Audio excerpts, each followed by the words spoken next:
Ghent. We dropped off our gnome. Um, Collected some money. Found out that there's this guy named Balder Irongill, Gull, Call, something like that. Um, who is really interested in like old Calderan shit. So we sold a bunch of the trinkets and stuff that we found that weren't really of great historical significance, but this guy lapped it all up and gave us a crap ton of money for them. And then he also mentioned that there was a map for sale by a rival of his, Grindel and Rix. And he gave us a pouch of money to go buy the map for him. But we had to disguise that we were buying it for uh, Baldred. So we then decided to go shopping. We bought some stuff for some party members. And that's where we finished.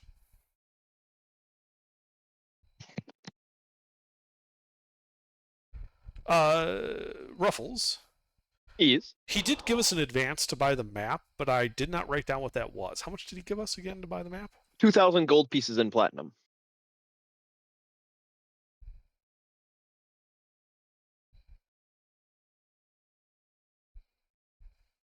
And while you guys were shopping, you decided to see if you could maybe find some lesser reputable contacts to purchase magic items, maybe. And ventured into the Rose, discovering some interesting characters who joined your party. And then a friendly halfling told you he could sell you magic items, or at least knew a guy who could. And you began following him, and he led you into a very obvious, at least for you guys, ambush. You vanquished everybody. The halfling remained alive, captured by a strange individual you really haven't met, but they helped out in the fight, so they seemed helpful. And you guys are standing in this back alley.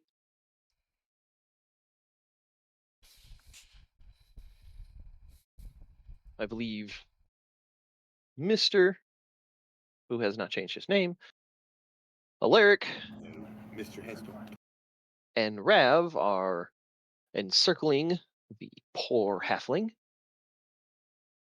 And Alar and Connie, I believe, are rifling through the pockets of the fallen. Yes.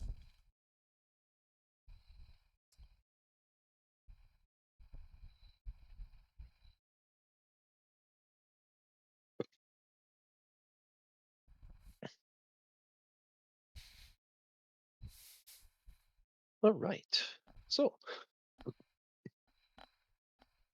what would you guys like to do?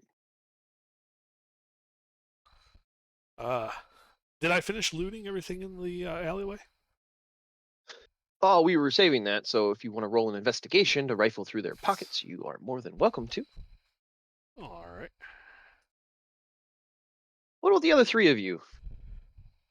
Rav, Mr. Alaric. All right.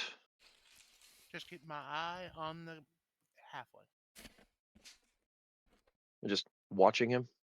yes, like a hawk. All right. All right. Yeah, Knowing they're- one slip up will be his last. So, all 9 of them have long swords, which is, pretty easy to grab off of them. 3 of them had light crossbows, which is also easy to grab. And then, of the 9 of them, 4 of them have intact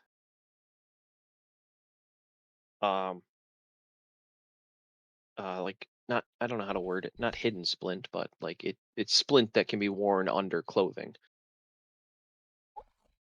So splint. Well, no, this would not be splint that somebody would know you're wearing. It's different than regular splint. Oh, it's special split. That's concealable splint. Yeah, concealable. There we go. Oh, okay. So it's thinner material, or is it made of a different material than normal splint? It's more like it's thinner plates, but there's more of them, so they're interlaced and able to be worn under clothing. That is interesting. It's like hybrid splint and scale. That's interesting. What's the upper class of that? 'Cause that would be cool for a. I mean, does it have the same advantages and disadvantages of actual splint? Yes.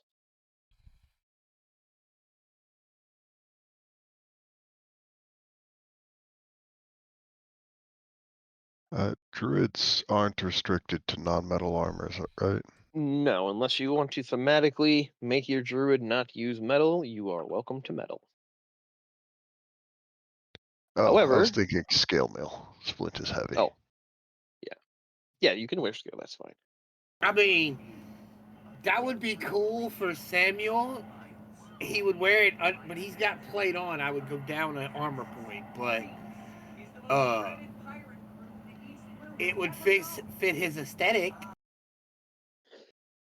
All right. Well, You know, he is a god, so if you don't see his armor while he shrugs off your All right. blows, that would just. the time is of the essence, though things are moving. So let's go to the other three. You discovered the concealable splint. You have not acquired it. You would have to take it off of them. So you guys all are standing around this halfling. Ruffles, is that what I loot out of the alley? Except for like the swords, like crossbow, and the money, you're easily able to pick up. The splint will require amount of time to take off.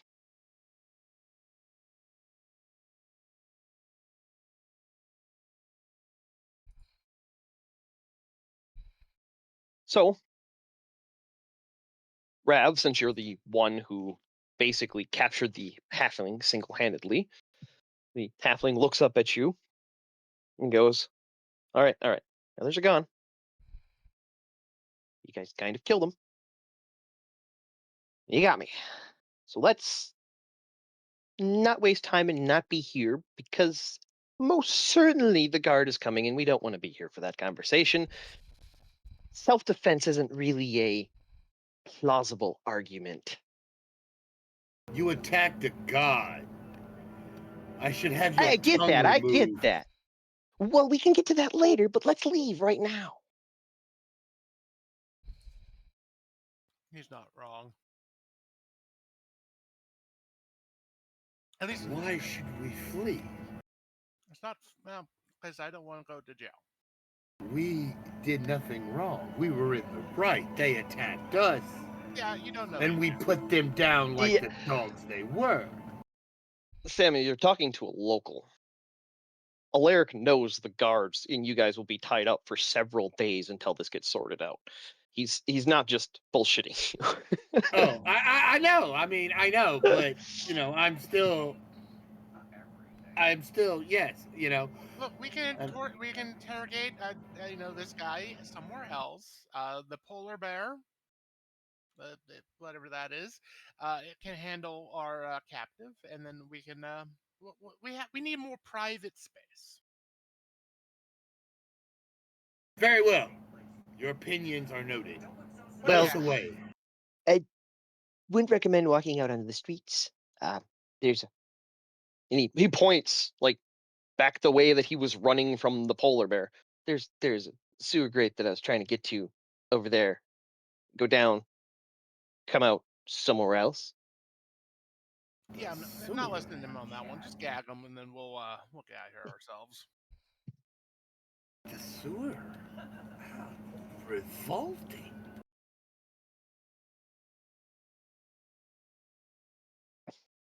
Chip chat.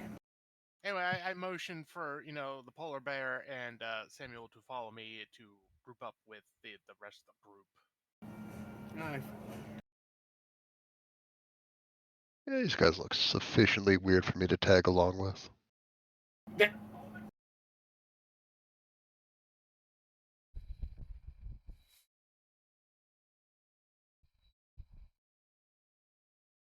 All right. Could everybody make me a perception check? No.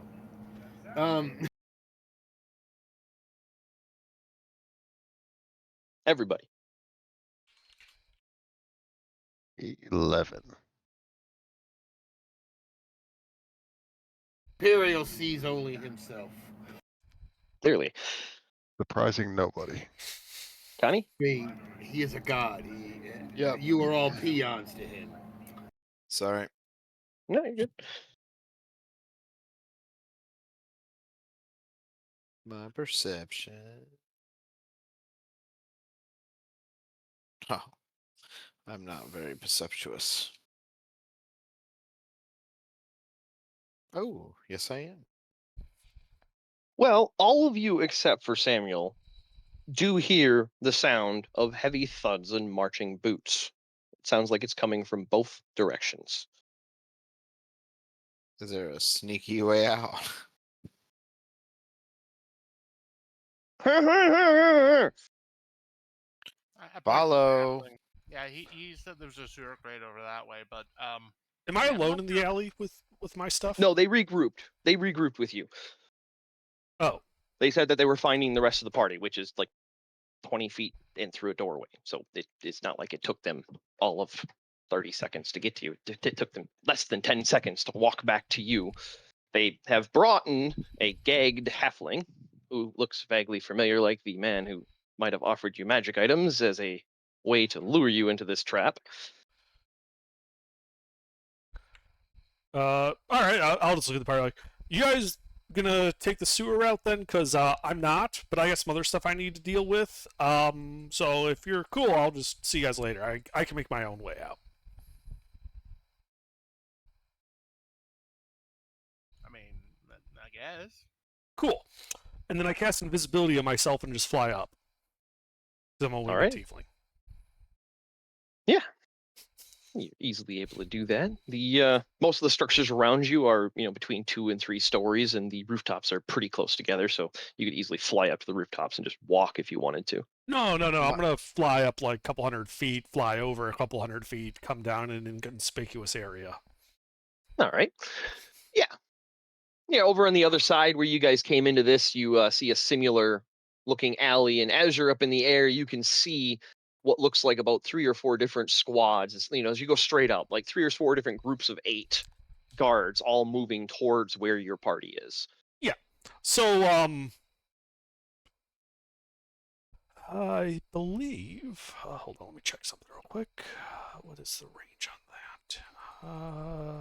that? Speed of endurance. So, if I see them before I'm at, if I see that perimeter before I get to 60 feet of altitude, do I? Mhm. Yes. Okay. So I have the telepathic feat, so I can speak telepathically to any creature I can see within 6 feet of me. So I let Alaric know the position and disposition of the police forces coming in on them, and then I just fly out of the perimeter. If I were to turn invisible, but I do not have wings. Well, based on the information that your aerial scout just gave you, you would probably be discovered. There's enough people coming to fill this area. They're flooding the zone. Yeah, they're flooding Even- the zone. You guys were casting magic. Like, you were making a lot of noise. They're not just, oh, we'll send 2 guys to check it out. They're sending force. I know we're at 5 stars here, guys. Mm-hmm. Mm-hmm. All right, I guess we're going to the sewer. Yep. But I'm also gonna turn invisible. All right. You guys head back north. And so yeah, you don't have time to get the concealable splint. Yeah, I did take the easy accessible, so the money pouches, Yep. the long swords, the light cross, but it shoved it all in the bag of holding, turned invisible, flew off. Don't dump the bag of Eyes holding on while you're weapon. flying. Make sure that's cinched. Yeah, obviously. Fucking longswords come raining down. Oh, there's a lot more in there than long swords. It would- There's a lot in there right now. All right, but yeah, you're easily able to go up, and you're walking along the path. You go north through the doorway. You head east, the direction he indicated, And as you're coming up, you can see the sewer grate in front of you. And I'd take the gag off. What was that? it sticks sometimes. You got to pry it up. All right. Can somebody that does not have a -1 to strength do that? I'm also not very strong. I can And do then it there with was my 2. bare fists. Girly man. Are you still a bear? Yes. I'm still You carrying this guy know around. you with a will screw- not fit in this hole. I can figure that out later. All right. Yep. Go ahead and give me a strength athletics check. Because yep, you try the bars and they do not move.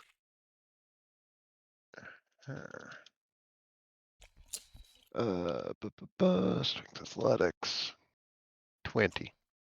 All right. Yeah. You wrench the bars free, opening about a 2-foot by 2-foot hole in the ground.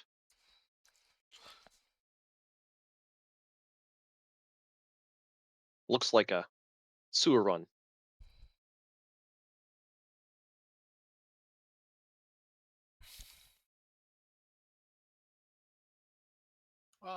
I jump in.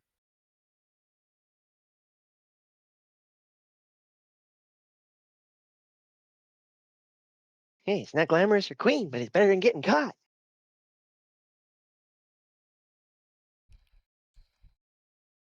The halfling jumps down behind you and starts moving away. Following him. Mm-hmm. What are the rest of you doing? Johnny?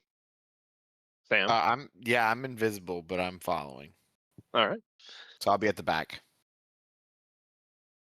I will drop wild shape and follow along. All right. Mister. And I suppose I'll follow along. All right.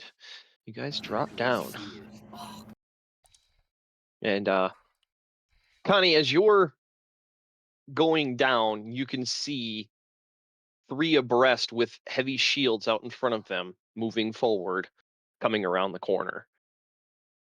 Blue and gold shields. Yeah, drop down in the grate, and it slams back shut behind you. Since I'm the last one in, if it slams back shut behind me, did they turn the corner by the time it slammed shut? They were you've seen them, but they were 150 feet away at the end where the actual alley ended and turned back into road. You just caught a glimpse of them as you were going through. You don't think they seen that. Cool. All right. Well, the halfling moving along, turns left, turns right, catches another larger junction, pauses for a moment, looks around, sniffs, goes to the right, he goes down, he pops back up, or he points at a grate. And so far, you guys have moved. You feel like you've moved probably about 300 feet from where you just were, Mm-hmm. zigging and zagging through these different junctions. Didn't smell great, but it wasn't the worst sewer you've ever been in. That too.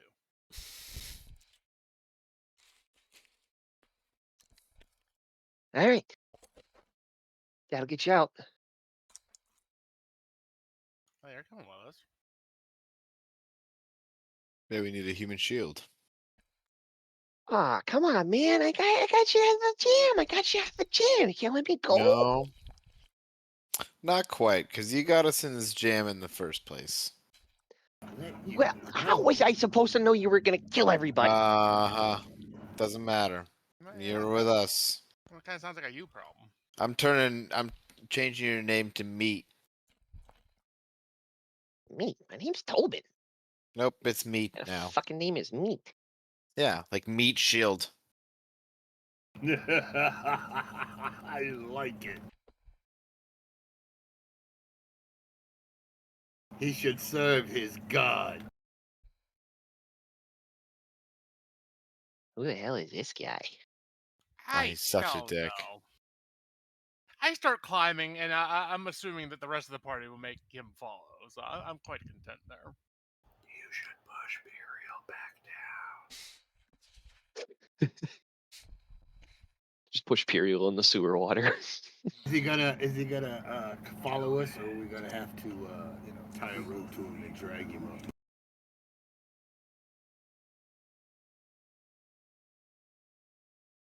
I'm letting you guys decide that one. I'm gonna make sure that we're not, gonna end up in a trap. Push him into the water. Warp, it whispers to me. Yeah, he points at the grate. That's the way out. Climbing up. Yeah, I'm climbing up. I want to see if we're going into another trap or not. Do you say that? Now,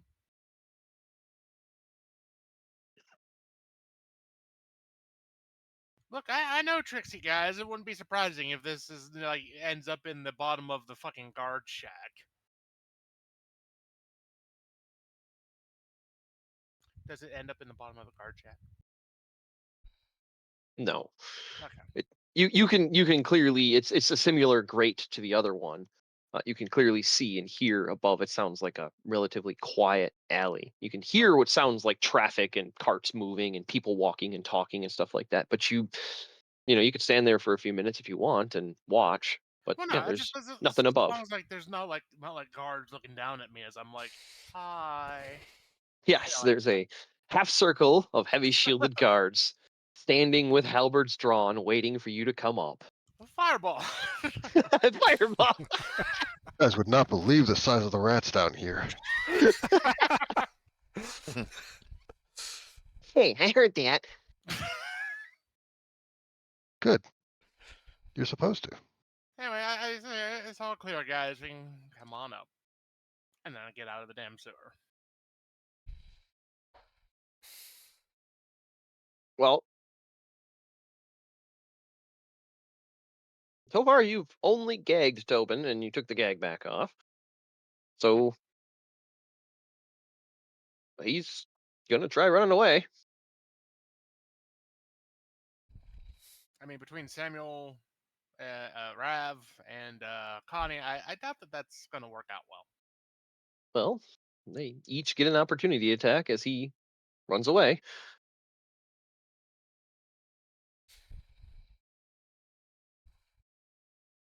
I would try to grab him, but my strength is terrible, so I'm just gonna try to smack him in the back of the head. Him so hard, just send him right back into the sewer water. Well, you do know he was looking pretty rough after that fight. Is there a minimum damage of 1? Well, I mean, you can declare it non-lethal. Like I have a negative strength modifier and I don't have a weapon. Yeah, there's a out. minimum damage. Yeah, right under. Like you can't do negative damage with strength. I like do a believe dumpster. technically an unarmed strike is a minimum 1, even if you have a negative strength modifier. See? Another reason to dump strength. You don't need it. All right. What kind of attack are you attacking, grappling? What are you doing, Kenny? Just kind of Non-lethal. Non-lethal. I'm hitting him in the back of the head with the butt end of my rapier and knocking his ass out. All right. Well, you guys knock him out, All right. and he slumps to the ground, unconscious. Somebody take his ass.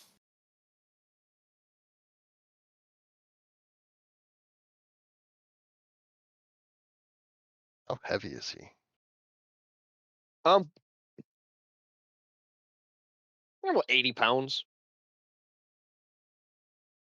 He's got 2 pouches on his belt and a sling.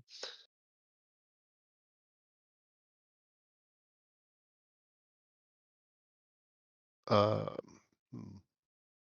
Yeah, he doesn't have a backpack or anything.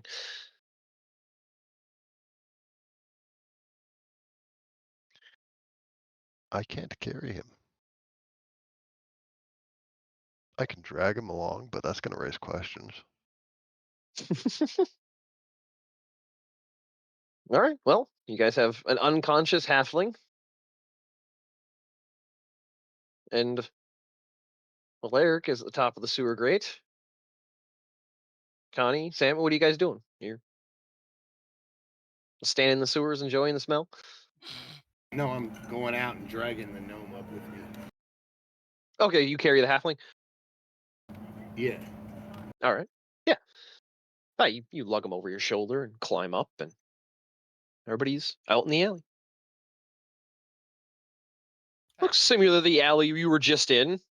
10 feet wide, and Not filled with guards. yeah, between buildings. Look like there's a side street you can see about 50 feet to your west. All right. Did we organize any meetup position? I don't remember that being a thing. Well, All right. You- he We could have never- relayed that with the you could have relayed that with the hey, you're surrounded. I did not. Okay.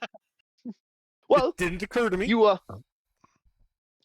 know your But I know carts. I know where we left our Yeah. carriage, and I would have like landed outside the perimeter and just walked to the carriage like I had been in like a local store, or cafe, or something. Yeah. And then I would have gotten on Yeah. the carriage and driven away. All right. Like I would have done everything I could to just appear as if everything is normal, and I have no idea what's going on with all the guards. Yeah. The there's 2 guards at the alley entrance, and they look at you, and you get on your carriage and drive off. I just And nodded they them don't- politely and yeah. get on. Like They don't I, pay you any mind. You're in a nice looking cart. You must be, related to the nobles. Of course, you won't be the reason all of this trouble has been caused. of course not. I'm also dressed in like fine clothes because I'm a wizard. Oh, great. Now we're gonna get there and be like, "Where the hell did our cart go?" Can't have shit in this town. There we are, standing and smelling like shit. Be like, "God damn it!" Oh yeah, everybody's all over the place. You have the carriage in one part of the rows. Rav's got her cart in one part of the rows. You guys are in another part of the rows. I have a cart and a carriage. Thank you very much. Loaded. And Alright, they well, are And expensive. as I'm driving away at like just like a normal pace for the town, right? Not real slow, not real fast. I summon Hero and send him up, and I don't look through his senses, but I do tell him to look for the party and to Yep. let me know if and when he locates them. Well, how long would Alright. it take us to get to where the cart is? Because that would be probably like I might think about it for like 5 minutes. Be like, all right, you know what? Fuck it. Go to the cart. Yeah, It's the so- only real Yep. rally point. Yeah, so you think about it for a second, and you're more of an east side boy. You're not really familiar with the west side. You're not really familiar with this part of town. Mhm. But you know that if you go to a main street, you'll be able to find your way because you're a local. Right. Yeah. So yeah, if you exit the alley and start going, follow the junction road to the main road, you'll be able to find your way. Right. And get back to the cart. Be like, okay. Yep. And it's like, god damn it.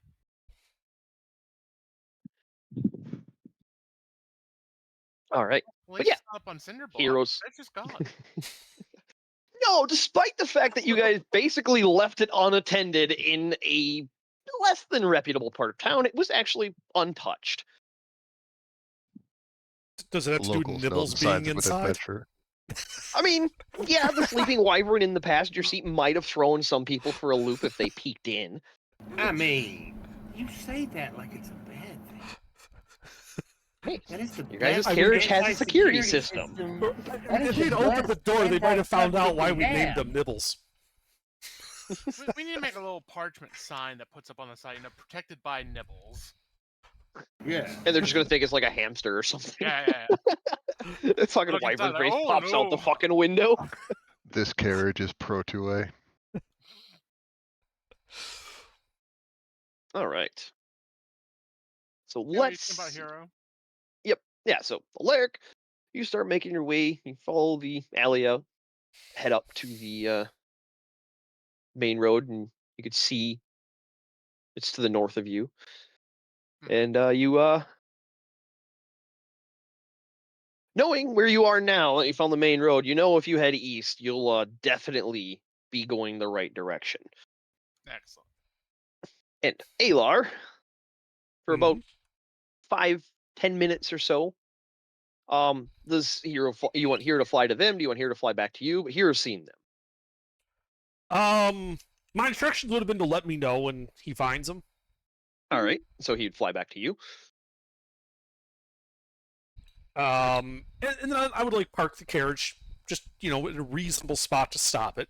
Against a Yeah. place that isn't going to stand out as like I'm not going to just suddenly crash stop in the middle of the road. But like I Yeah. pull over to a normal parking spot for a carriage. Yep, there's especially here in the warehouse district of the city, there are dozens along the sides of the main road. There are dozens of hitching posts for carriages. Right. Yeah, I pull over Yeah. one, pull out a little scrap of parchment, write a quick note that basically says, "Follow Hero back to me," and I tell Hero to deliver the message, then lead the party to me. Yep.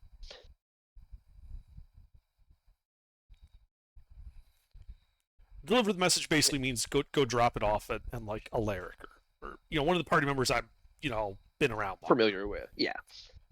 Yeah, so Alaric or Connie. Yeah. Mhm. Whichever one it comes to first. Yeah. Hero takes back off.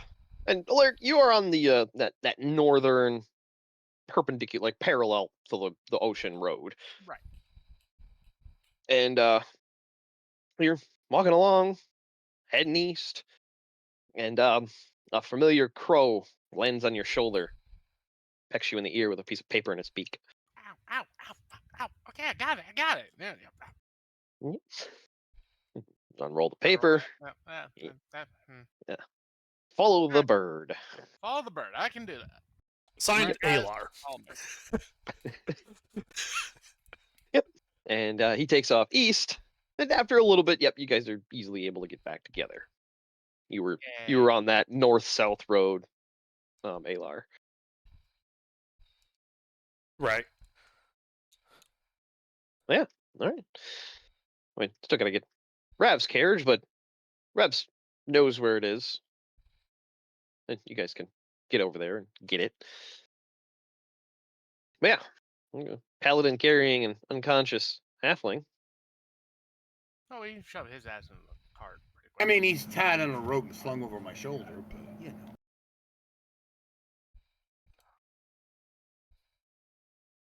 Lucky I didn't stuff him in a sack. Just leave his head So- sticking out. Who's the halfling? Well, that was the guy that was going to show us magic items. He's the guy that led you into the ambush. Yeah. Okay. Remember, Connie was looking for magic items, and this halfling's like, "Yeah, I know a guy that can sell you magic items. Come with me." I mean, I figured He's we just could being a dick. I'm just curious what the play here is. That's all. Oh, I don't know. I mean, do you want to question him? I mean, Well, No, if- I don't. But if you want to, I mean, I'm not going to stop you guys. But I'm not really good at the whole questioning thing. I mean, besides like, tell me what you want, or I'm going to hit you with fireball. I mean, it's kind of lacking there. wait, what are we supposed to be doing? Whatever you Well, want. Oh yeah, I mean, We I have this little disagree, so- fucker. Setting people on Mhm. fire is a great way to get answers out of people. yeah. but Do we have a safe house or somewhere we No. can go or? No, not at all. our carts? If- You have 2 carriages, a cart, and a shit ton of horses. Let me ask you, if we go into like inn and we like carry our little unconscious friend around and then we just like all pretend we're drunk or actually get drunk and then all stumble into an inn. I mean, And I knew somebody who was great at that. he didn't even have to act. I could be very great at that, but I was seeing if everyone else for Jack. would be good at it. Jack left with half the party's magic items. No, He didn't leave. found his just got calling. drunk and ran Ship and walked security. off. I mean, that's on us for giving the party drunk half the magic items. I mean, yeah. Jack got a better offer. I mean, he I gets to mean, go yeah. port to port and beat people up and get drunk for it. I mean, that is like right up his alley. That is like directly finished his built for quest. that is directly with his Okay. backstory. Okay, yeah, hey, I'm just laughing. It's like, yeah, well, that serves us right. Yeah. Learned a lesson on that one. I mean, But all right, Although yeah. I'd really love to have that glaive he had with Periel. Oh my lord. yeah, but unless you find and kill Jack, you're not getting that glaive. He's no way he would let It's that true. go. No, he wouldn't let that. He wouldn't let anything go. Jack is, And- they're all And belong also, to Jack. my stat block for Jack is much different than your stat block for Jack. I can imagine. Jack I prepared unlocks for all that. his I hidden prepared for you to go potential. after that glaive. As soon as the party tells you about it, I figured you'd be like, "Oh, we got to get that." He's a traitor to your cause. We must kill him. Anyway, so yeah, you guys are in the rows. You Okay. have gotten back together. You have your baggage train all lined up. So, So, speaking of real baggage question. trains, do we have like a? What are we just- gonna do with this thing? I don't. Um, I don't care what we do with them. Alaric, why are we still carrying this thing around?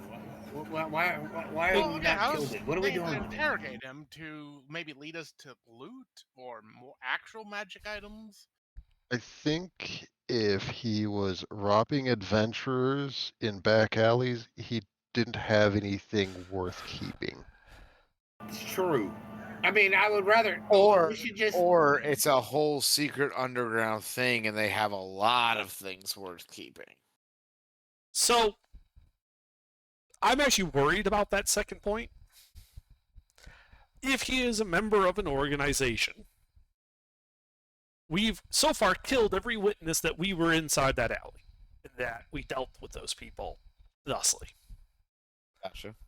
except for this guy. This guy can put us there. This guy is a witness to not necessarily a crime, but a point of pressure, especially if he is a member of some type of organized crime syndicate that may have leverage over the local constabulary. Can I use As for- knowledge to see if I can find like if I have knowledge of the local like underground, like So, does he have any more You yeah, go ahead and give me, let's see. For you, I would say just history at advantage. Because you know, like from growing up in Ghent, you are 100% familiar that there are dozens of different crime syndicates, but they all kind of have their own little jurisdiction. Mm-hmm. Yeah. So the question is, was this guy a made man or not? Also, if this guy was a criminal, does he have a bounty? Are you gonna ask the guards? I'm gonna ask him. No, but where would there be a place where we could go to like look for bounties? Well, for a city like Ghent and like my world as a whole, usually the inner city stuff, there's not so much as like bounties.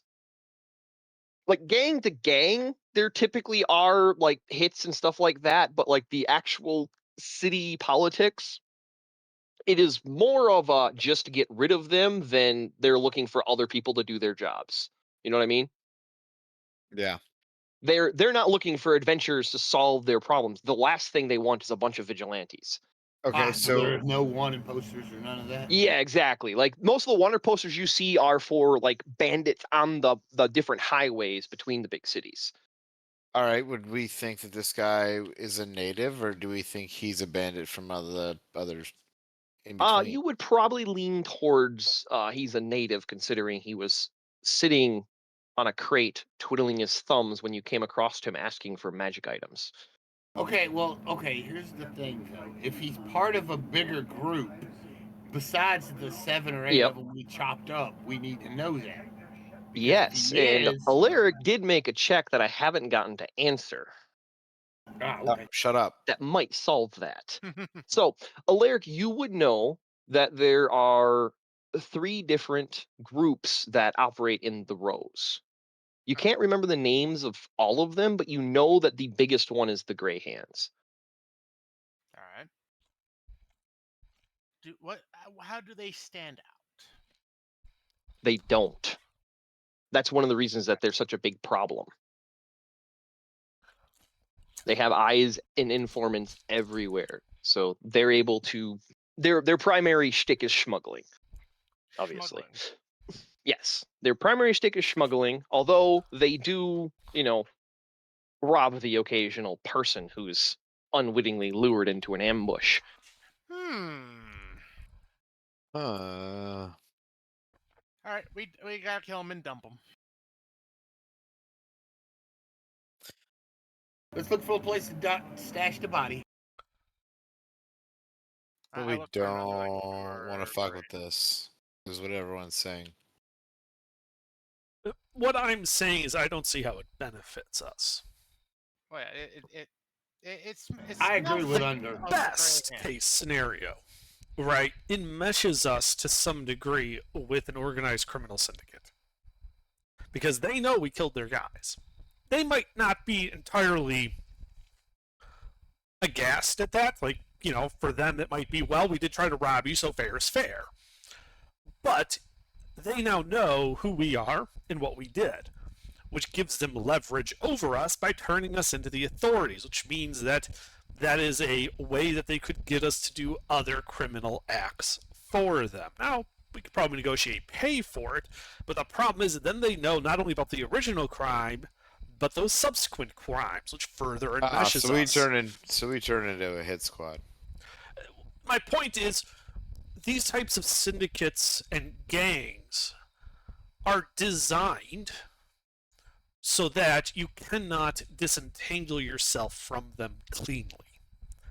Very true. Once you get tied up in the ropes with the mafia, you drowned in those ropes with a cinder block on your ankle. So right now, Once he you is the think you're out- only person that can tie us to these guys. When we kill him and dump the body, That you're aware of. that I'm aware of, sure. But we kill him and dump the body, then, that he can't tell anybody now, can he? Well. And tell no tales. Well, All right, good enough for me. Great. So now we see someone to cut his head off. I mean, I would agree with that if we didn't live in a world where Speak with Dead exists. That's why we need to cut his head off. We need to destroy his head. And he's going in the sewer.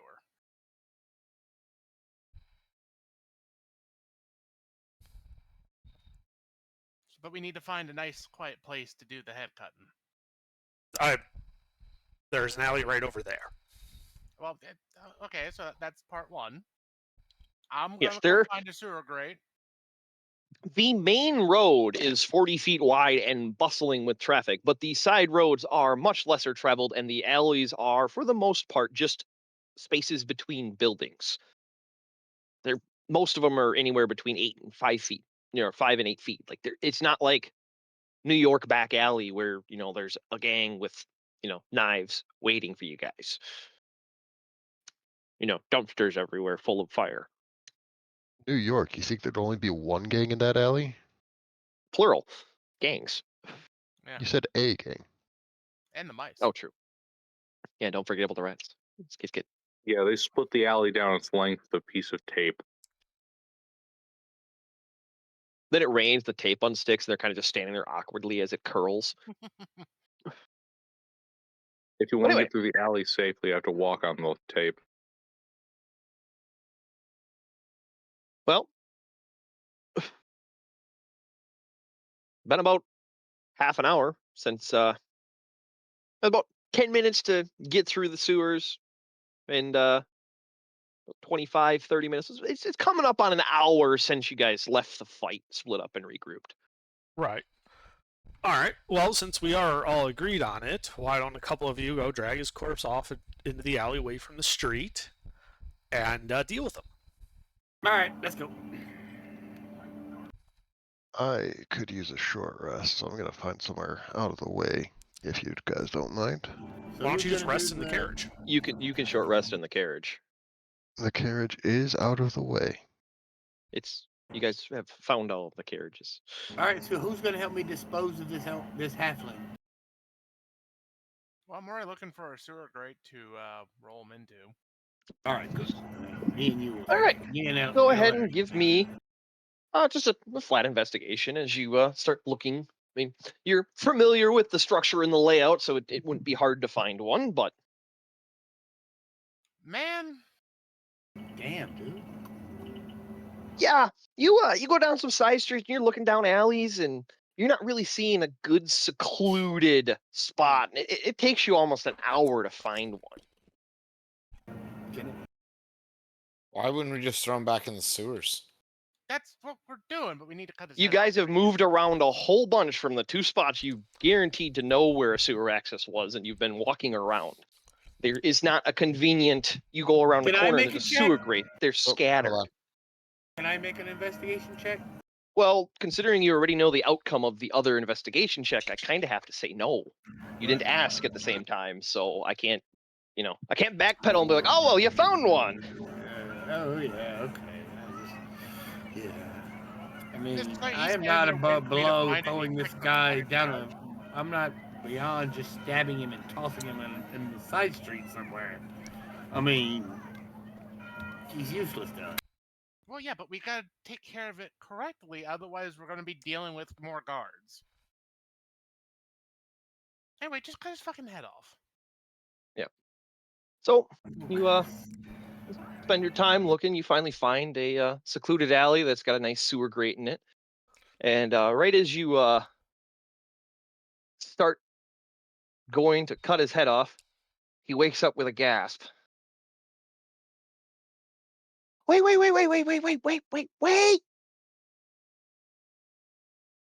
You guys want magic items? There's some you win, but then them some you lose.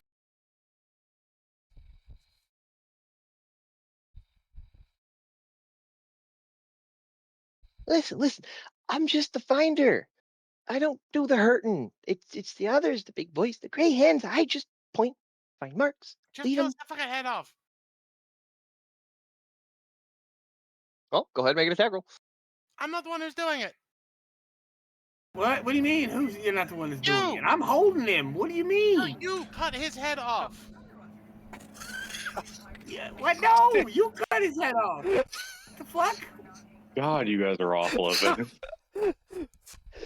I would like to point out that if they don't come back in 10 minutes, I just leave with the carriages. like, oh man, they would have gotten some real deep shit. I'm out of here. That's turning into a Caleb. horrible thing. Fired What off. is Just this? cut his head off while I was fighting the sewer. No! I wasn't gonna cut his head off. I was just gonna stab him. Pull my dagger out and stab him. He's conveniently unstabbed at the moment. I'm gonna stab him. I swear, this is a sale pitch. I swear. There's old strange things. Some will like magic. He starts with the stories. The catacombs. I can show you.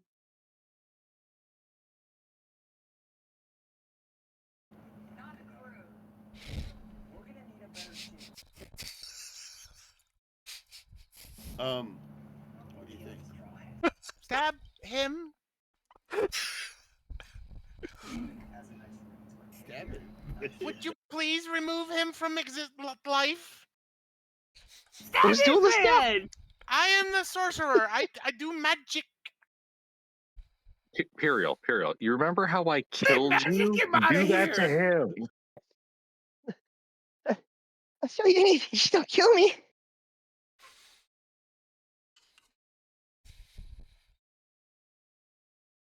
I'll give you intel. Show you how to dodge the guards. Make it worth your while.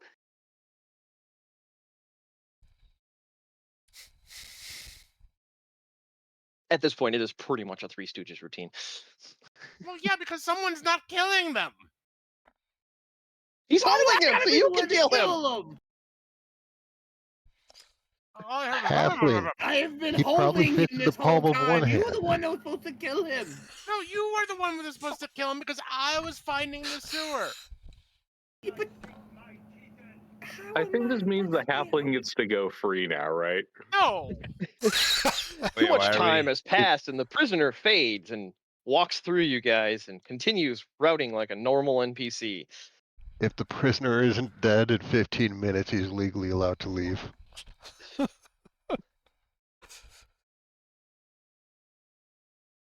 He's not gonna do nothing, right? No, that's fucking bullshit. He's a liar. Why didn't we kill him? Actually, Alert, go ahead and make an insight check. Gotti, we're not there. You, me, Rav, Nibbles, Oh my we drove God! off. You can't roll those shit. What the fuck? Alert's pretty sure he's a liar. Emily, you're welcome to if you want. You seem to be the one heeding his invitation to show you where the catacombs are. Huh? You're the one questioning if he's, worth keeping alive. Yeah, so yeah, you I'll can make an roll. insight if you want.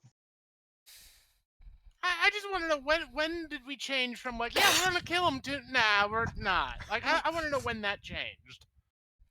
He told you he knows a way. Well, you guys are about on par and don't buy his story. Although Samuel's still holding him. Alert, you're just standing there telling Samuel to kill him. Yeah, 'cause I have a dagger. You know how annoying it is? I don't have a dagger. He just woke up from unconsciousness. I'm holding a scythe and an elf. And a halfling. That's all I got. That's it. That's the At extent this of my point, he's weaponry. going to try breaking your grapple, Samuel, because you guys have been bickering. So go ahead and strength.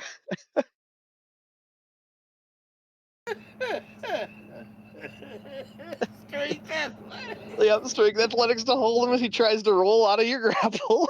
You guys never bound him or anything. You said you tied a rope to him, not around him. He rolls and he starts running away. Which he does break zone of control with both of you, so you do both get opportunity attack. I swear to God. Ugh, I swear to all of them. there are 13. Well, 13 if you count Samuel. Oh yeah, true. There's 14 in present company.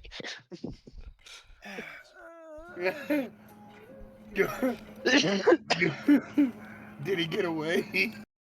Sorry, what'd you roll? I'm letting the dog out. Yeah. Well, you get an attack of opportunity, mister, is what he was saying. Oh, okay. Yeah, Mister. Yeah, he got away. He critted against your 10. So Mister, I Hey. have a scythe, doesn't want to decapitate someone. he was holding No. them so you could. There's a clear He can stop miscommunication. holding him. There's a Yeah, word. Let me just There's a word decapitate him with my right here. fucking dinner knife here. Yeah, you. This guy Tonight's takes off shenanigans. running. Tonight's shenanigans are brought to you by the word gormless. Yeah, I was For holding him. example, I couldn't these kill two him. I are didn't have any gormless freaking idiots. ammo. No, he was unconscious for an hour. Do you guys have a movement speed with your dash above 70? No. Okay. He can move at 70 No. feet per round. He disappears. You guys Let's cannot go catch back up to and- him. Let's go back and kill Alar. No, we have to leave right now. I smack Samuel upside the head. I did not expect this for the outcome, but it's fucking hilarious. I mean, it's honestly really fitting for fucking Mister's character, too. He didn't help look for the suit. He held the guy. You're gonna kill him, right? I mean, yeah. That's what he was saying. He said, we're going to kill him. I was like, all right, good. I got him. Go ahead and do it. Me. I don't care. You have a dagger. I don't have a dagger. Okay, I hold up my dagger, but how long is it going to take to decapitate somebody with this? You didn't have to Versus- decapitate him until he was dead. You just We had could've to done that kill him. easy. You just I had just to see it. I kill just see him. Alaric standing there with his dagger, like, how am I supposed to cut his head off with this? You then just had to kill him. I would have and cut then his head I'll- off after he was dead. no, and then I Because then I grabbed could have let go of him and used my my bigger fucking weapon. sides hurt right now, guys. and I grab Samuel's scythe and be like, "This is a much better decapitation device." Who's gonna hold him while I was gonna decapitate him? Well, what's his unconscious body gonna do? Flop down the alley?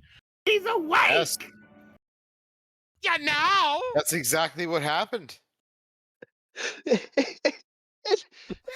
you would have found the sword for earlier, he wouldn't have been. This wouldn't have been a problem. But you suck at finding things. Oh no! You had a whole hour to take care of this. Don't blame me. Oh, I can't just kill him out here in public. What? We're trying This to guy- avoid being seen. I'm so confused. This guy wanted to be worshipped as a god. Yeah, Imperial has never been what I would describe as competent, intelligent, charismatic, or really anything. Or even sane. okay, we'll switch as Alaric and Samuel bicker and start making their way back towards the main streets. Quickly, Well, because so- now we have Hey, to look, leave. if anybody asks, he's dead. All right, he's just dead. We'll just tell the rest of them he's dead. No, Uh, I do not want one of the biggest criminal gangs to come after us. We are leaving. Like I did the first time.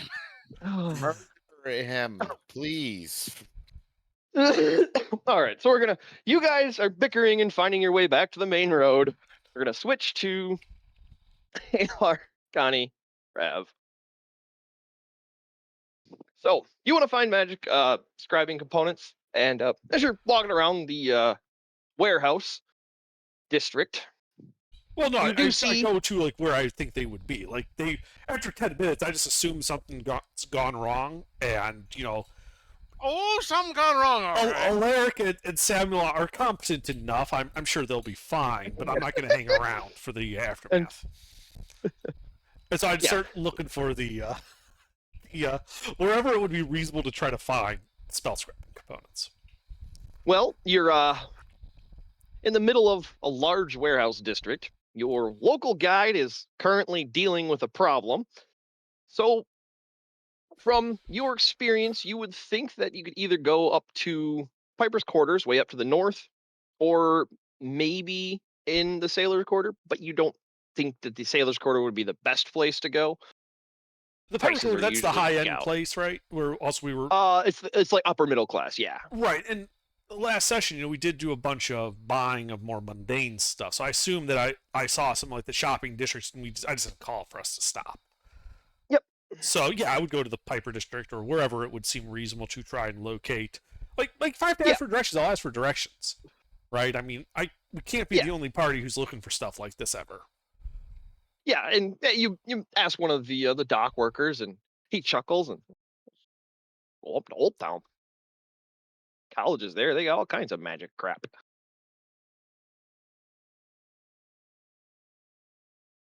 Well, then I start heading that way. I'll ask someone probably a little more knowledgeable, like once I get to the upper middle class areas, I think if I remember your map, that's on the way to the college. I'll ask around and see if there's any place to buy it. He said Old Town, which you know is the heart of the city. Right. He didn't say Hillcrest Heights. That's where you went okay. for the college. There's two colleges. Well, two. Oh, that's right. You did mention that the two colleges. I forgot about that. Yeah. Yeah, Okay. there's Yeah, then we go the to Old Town. yeah. So here, let me give you the fixed city map because I did delete the other one after I realized I needed to straighten some of the streets so it actually looked more like a city. And I cleaned it up a little bit too. But yeah, so that would be that inner wall is what you know as Old Town. So yeah, we'll just head up there. Yep. Yeah, you make your way. It's starting to get a little bit later in the evening. Traffic's kind of thinning out, but you do eventually find yourself in Old Town, and you ask around, and people kind of just point you, and you keep going more and more north. And eventually, you get to the college.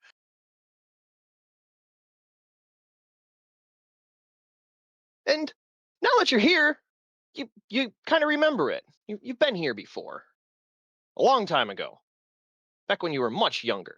Oh yeah, that's right. There's a good cafe a couple blocks from here. There is several to the north. Yeah. But yeah, Did we call back able up to with go. him yet? They left. This started 10 minutes after you guys left, and so you're probably not even finished searching for the sewer yet. Oh yeah, that's right. Yeah. Yeah. Well, at this point, they would be done searching the sewer. It took you almost an hour to get up here. It's a lot to travel through across this town. Okay. Oh, then we're still an hour from you. So. Yep. Yeah. Yeah. Yeah. You guys are wandering around for an hour trying to find a secluded sewer grate, and didn't do so hot. Anyway, so yeah, can I find this place selling magical like spell scribing components? Yeah, right in the front, like it's kind of like a gift shop almost. They have healing potions, a couple of scrolls, and 5 or 6 like the Walmart movie buckets, like those big boxes full No. of movies for $5. I You know do. the thing that they sell watermelons out of? Oh, Big okay. crate. Yeah, I know what those are. Yeah, big crate So full of like pallet-sized spell crates. scribing. Yeah, spell scribing pouches, and there's 3 different crates this size. Okay. And they're all different annotated dollar amounts essentially, and they're all full to the brim. Okay. So out of character. Mhm. This is a question for the party. Do you guys care if I spend about 3,000 of the party gold on spell scribing components? Go for it. 3,000 of the 40,000. Yes. It's still a big purchase, and so I don't want to be that free with the party funds. They're party funds. People have a right to object to me spending it on what is essentially myself. Do it. Okay. Then if they have at least 3,000 gold pieces worth of spell scribing components, I shall buy it. Mm-hmm. Yeah, they have a crate with bundles of essentially 50 each. They have a crate with bundles of 100 each, and they have a crate with bundles of 500 each. These are all like I said, pallet size and full. Right. Okay. And Yeah. you said they had scrolls for sale. What scrolls? All right, scrolls. They have 1st and 2nd level. And I don't have that on top of my stuff, so 1 second. Ugh.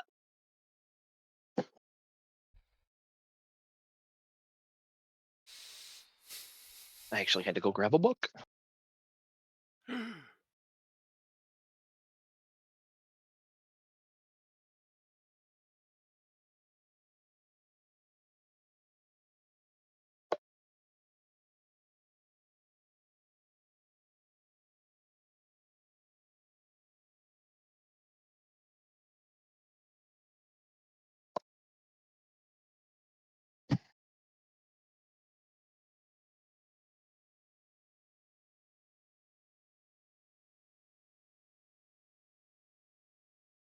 All right.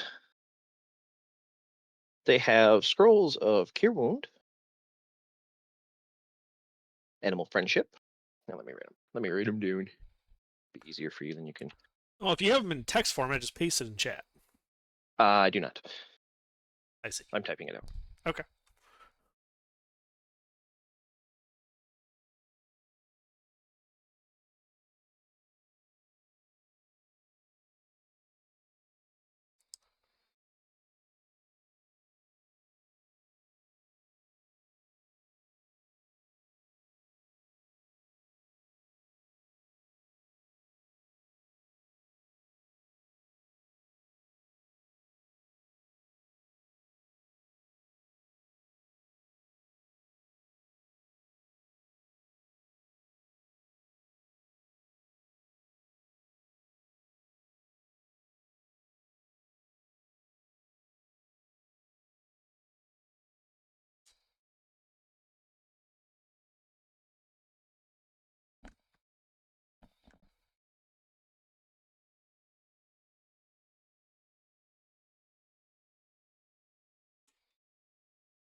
I'll be right back.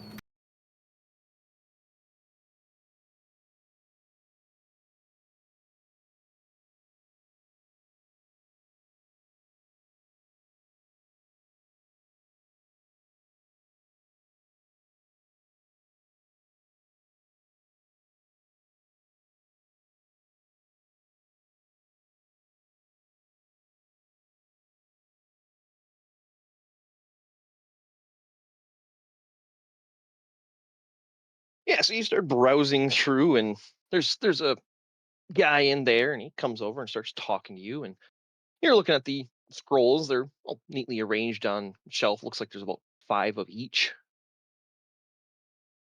And he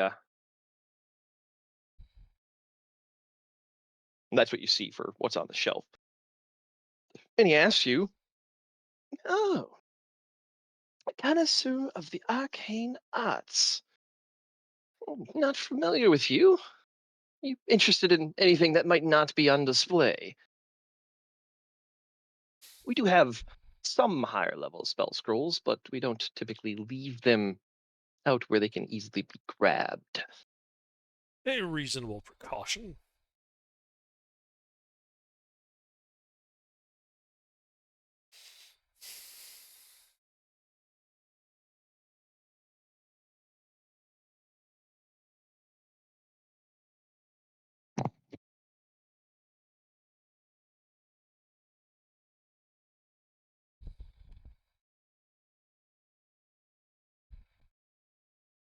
Oh, and then there's 5 of each of those sitting on shelves, and the prices are 150 for first and 300 for second.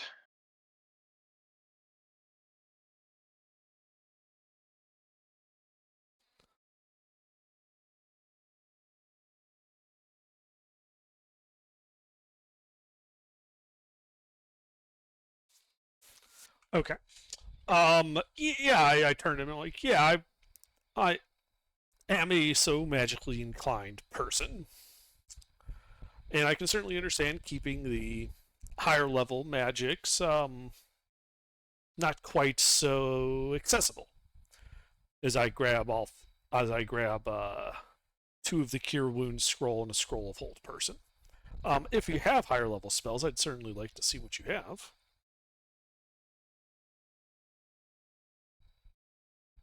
Well, they're usually more on request, though there's a short turnaround time. So if you're interested in anything in particular, I could have it acquired for you. How short of a turnaround time? I'm not going to be in town that long. Well, All right, I'm back. it would Sorry. it would depend on your requests. Some are available, although we don't share those particular scrolls. But if you requested one that wasn't pre-made, it would be 7. No, I'm sorry. Sorry, I'm doing math in my head real quick. It would be ready for you tomorrow midday.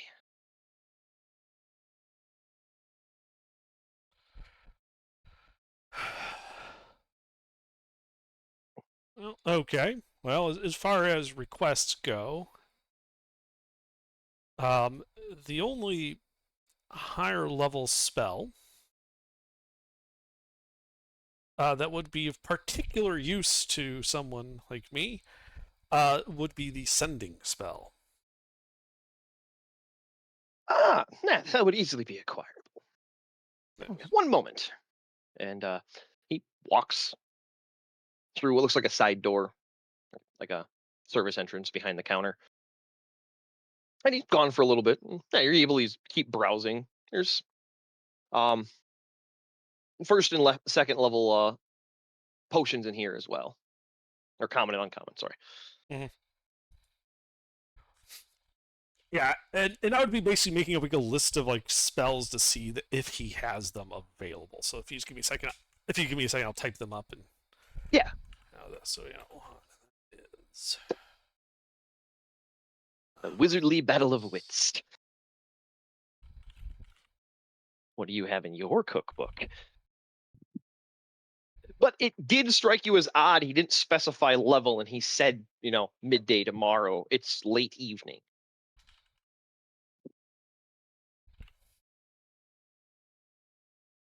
the gift horses and mouths seem to come to mind.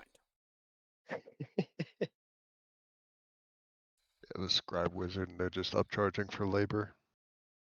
That's what I would do.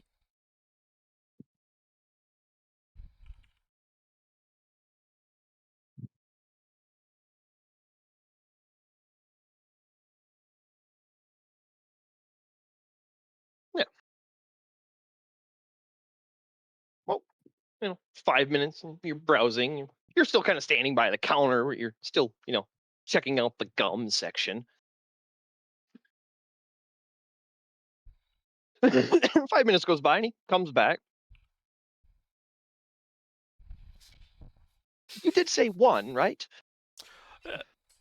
Yes, though if you have other spells in the back, I'd also be interested in Tiny Servant, Gentle Repose, Tensor's Floating Disc, Unseen Servant. All right. Yes, 1 second.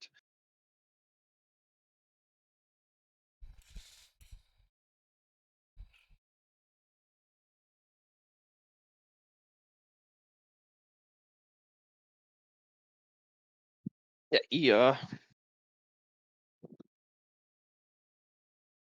says, I'll have to look. I'll ask a couple of the wizards. And he goes back. He takes the one scroll with him. He disappears through the door. A little bit more time goes by, 5-10 minutes or so. And he comes back, and he's like, well, I have 2 Tensor's Floating Discs, 1 Unseen Servant. Do not have any Gentle Repose. And do not have any Tiny Servant as well. Do apologize. Alar shrugs, like, I never expected to get everything. That's why I asked for everything and just see what's available. So, yeah, I'll definitely take a floating disc and a unseen servant. And you did say you had that sending scroll, yes? Yeah.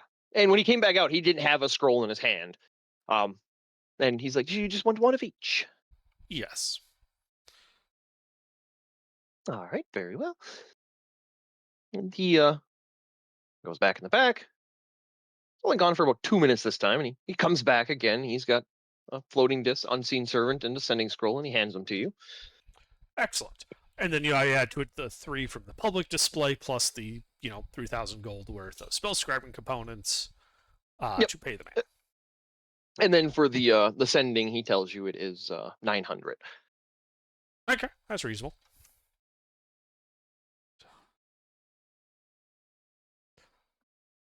So 1,800 in scrolls. Legast. He's spending all the party funds.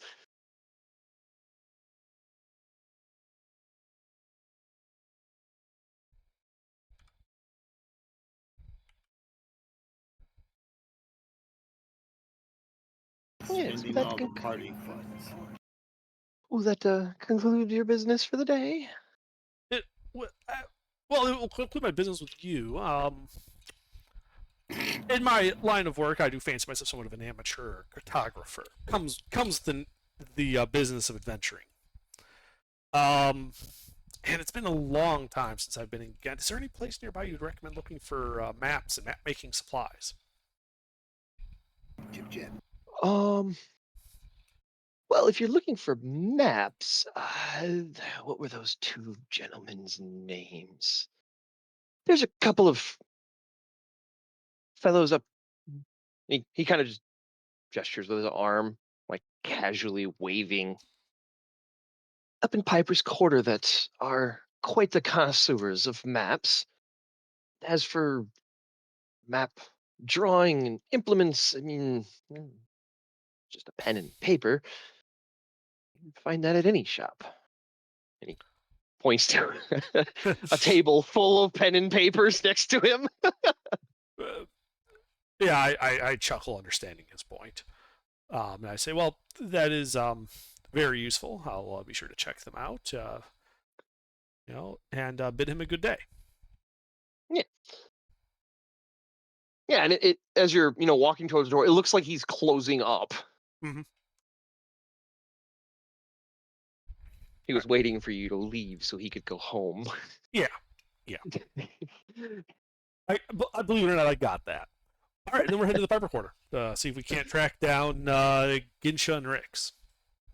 Those two map guys that the gnome told me about. But now that I have a cover story, so if they've been watching for someone to approach them about this map, I have a legitimate reason to search them out that doesn't involve Baldric.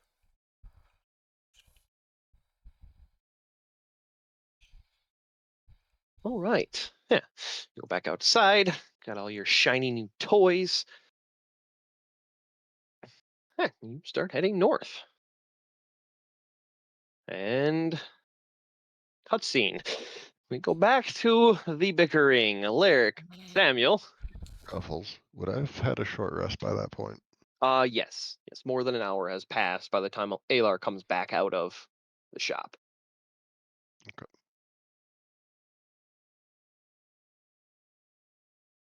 Gracias. All right. Yeah. Alaric, Samuel, you've lost your quarry And the party. and the party. Where did they go? Well, you would know two things.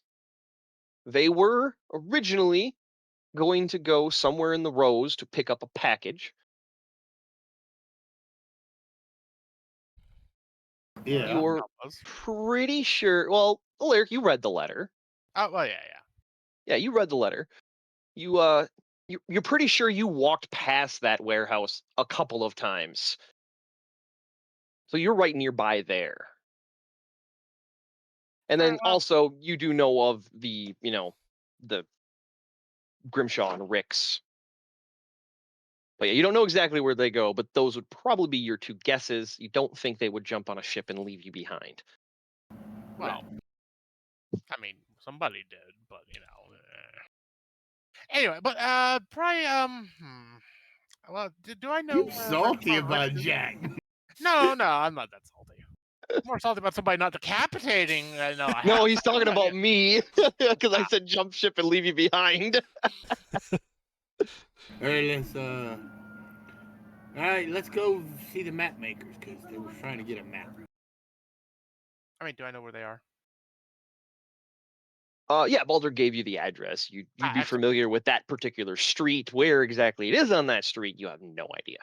Yeah, but at least if I'd be able to see the the carriages and all that. So yeah, we'll go to the map guys and try to track down the party. Yeah. All right. Yeah.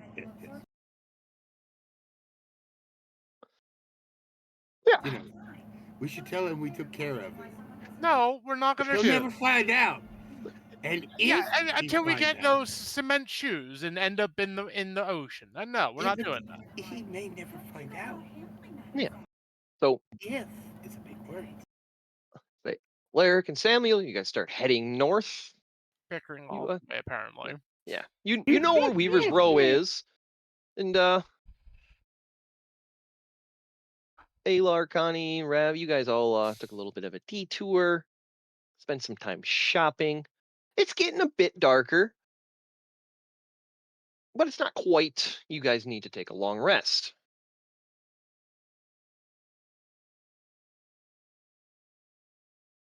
So back to Alar, Alaric and Samuel are moving north. But yeah, you guys start heading towards Weaver Row. Because that's all Baldric told you. Weaver's Row. Well, didn't the guy at the magic shop have more specific directions? Or no? No. He said, he knew they were in the Piper's Court. He even gave you Gotcha. Weaver's Row. Yeah, he gave you less specific instructions. Yeah, so Weaver's Row is one of the main branches, and as you're walking down it, it's essentially just a bunch of relatively square structures, pretty equispace. Some of them are stacked on top of each other. But let's see, Connie, Rev, Alar, go ahead and give me as you guys are rolling down the road, give me a perception check. I'm not very perceptuous. You say that, but you roll the highest almost every time you say that. I keep saying it. Yeah, you guys are going along, and you Rev, you're the first to notice it. One of the buildings has a little plaque on the outside, a compass with a scroll of paper and a quill on flanking it. It's only about a foot across and 6 inches tall.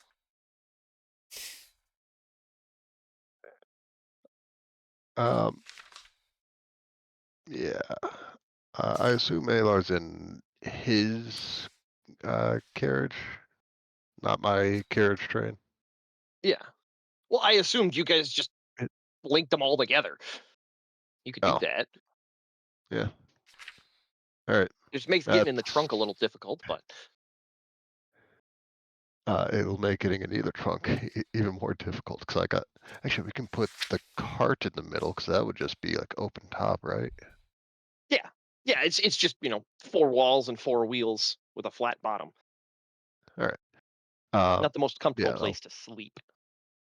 I'll climb across to let Alar know that I'm pretty sure we found the place we're looking for. Yeah. Okay. Yeah, you tell them to stop, and you guys are able to park your massive bus of wagon right on the main street. There's only a handful of people walking around. Yeah, you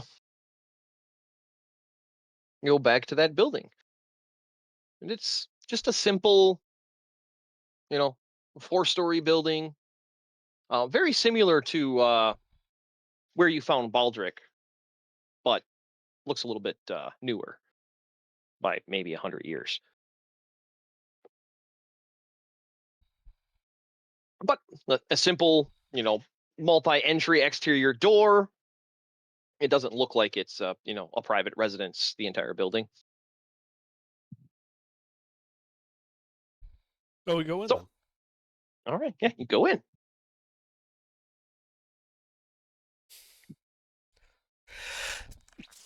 then. Yeah, and there's 2 doors on each side and a set of stairs at the very back wall. And on the first door on your left, there's a sign that says, "For inquiries about cartography, please knock on the 2nd floor." Okay. Nice little wooden sign. It's carved. Looks reasonably professional. Yeah, I go to the 2nd floor then and knock. All right. Yep. You walk around the stairs, go up, and you knock.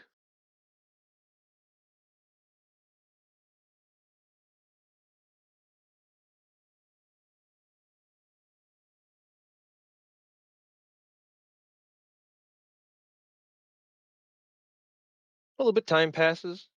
You hear some shuffling and murmuring on the inside. About a minute, a tall, reasonably handsome man for 50, human, answers the door. Yes. What can I do for you, good fellows and ma'am? Good evening. I'm a passing adventurer in town, and while I was picking up some supplies at insert magic shop name, I mentioned a hobby of mine, given my profession, with cartography, and was asking if there was any place I could acquire maps. And that fine gentleman pointed me in your direction. Well, let me go rouse Rix for you then. Dude, come in. And he waves and opens the door, and inside there's, like a nice kind of like seating area. It definitely looks like somebody's home that's sort of been upgraded to a professional office. Okay. But yeah, there's half a dozen red velvet chairs, a table. Would you like any coffee? Just got some beans from Tammy, and they are fabulous. Oh, well, I don't He's- think I could say no to a good cup of coffee. Yeah, and he's talking to you from like across the room as you guys I'm assuming you guys go in and sit down. Yes. All right. Yeah, you guys go in, sit down, and then he goes over to what looks like a flight of stairs and calls down, Rix, some adventures here, asking about maps. Yep. Yeah. So this space is about 20 by 40.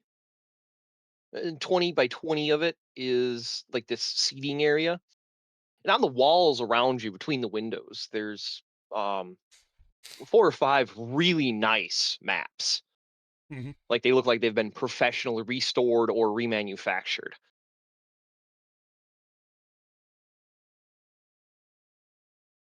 Are any of those professionally restored maps the one Baldric was asking for? Well, he never gave you a description, but if you wanted to get up, like the lettering's too small, but it looks like all of the maps do have some sort of cartouche. Right. Yeah, I would get up and start perusing them. All right. Aylar's not even lying. He actually is proficient with cartography tools and is interested in maps. Yeah, and with your proficiency, you're able to see that all of these look to be remakes, not restorations. Like once you get closer, you can see that there's no old ink anywhere. And one of them is labeled, Western Desert, 5th century Duraxian Empire. It looks like a border survey of an empire.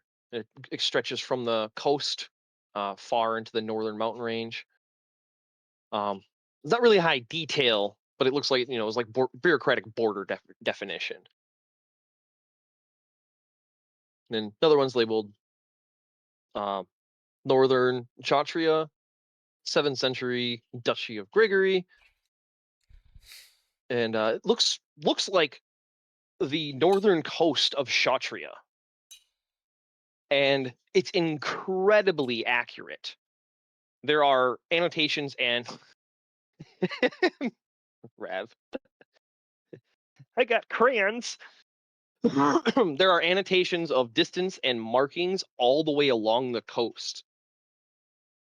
And it looks to be several hundred thousands of miles long.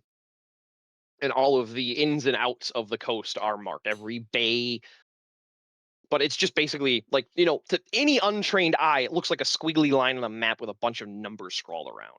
But you can tell that this is a, very accurate coastal survey of the northern coast of the continent.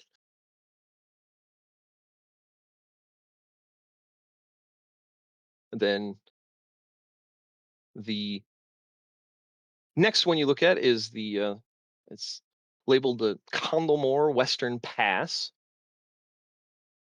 And with your, character knowledge, you would know the Condlemore mountain range is where Caldera was originally.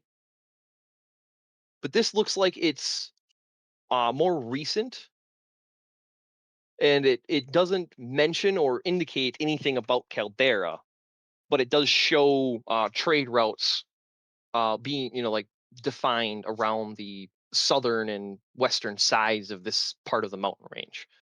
And again, the mountain range is massive. You can tell, just by the scale marking on the map, this does not cover the entire mountain range.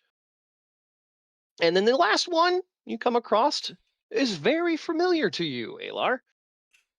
It is the nation of Juptatai. That is your homeland.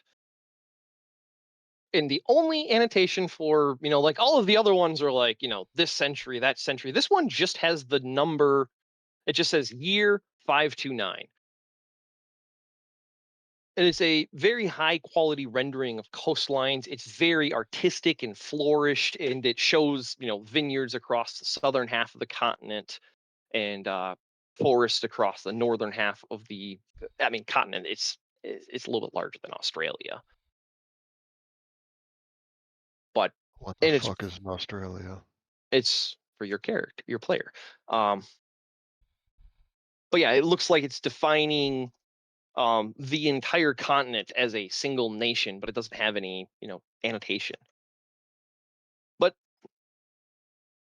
then the other things that you notice that would stand out to you is the one of the walls has a bunch of encased compasses, like they're all in little glass cases. They're very nice compasses,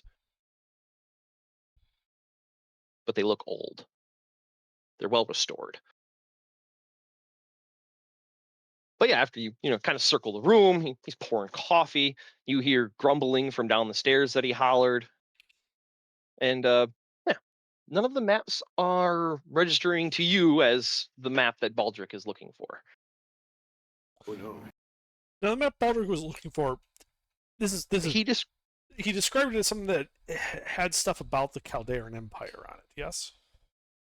yes, he said that the annotation and like the cartouche of the map was 110% Chaldean, but he didn't give you any examples.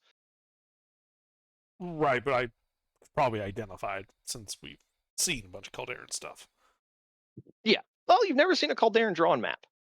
No, but we have seen like their coats of arms and stuff on the Yes. coins on that mayor's emblem. Yep.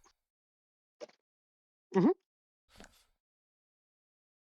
Okay. But yeah, this is very much, it looks like a display room. Right, right. But, you spend some time looking at all the maps. Grimshaw is brewing a pot of coffee. It smells amazing. It's almost sweet.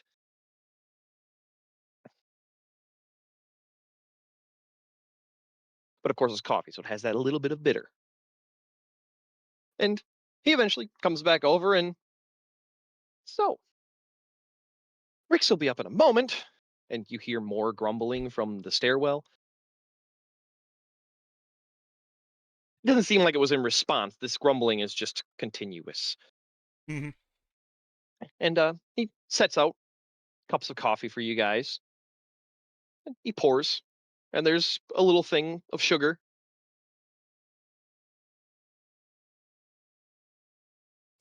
Alar takes a black.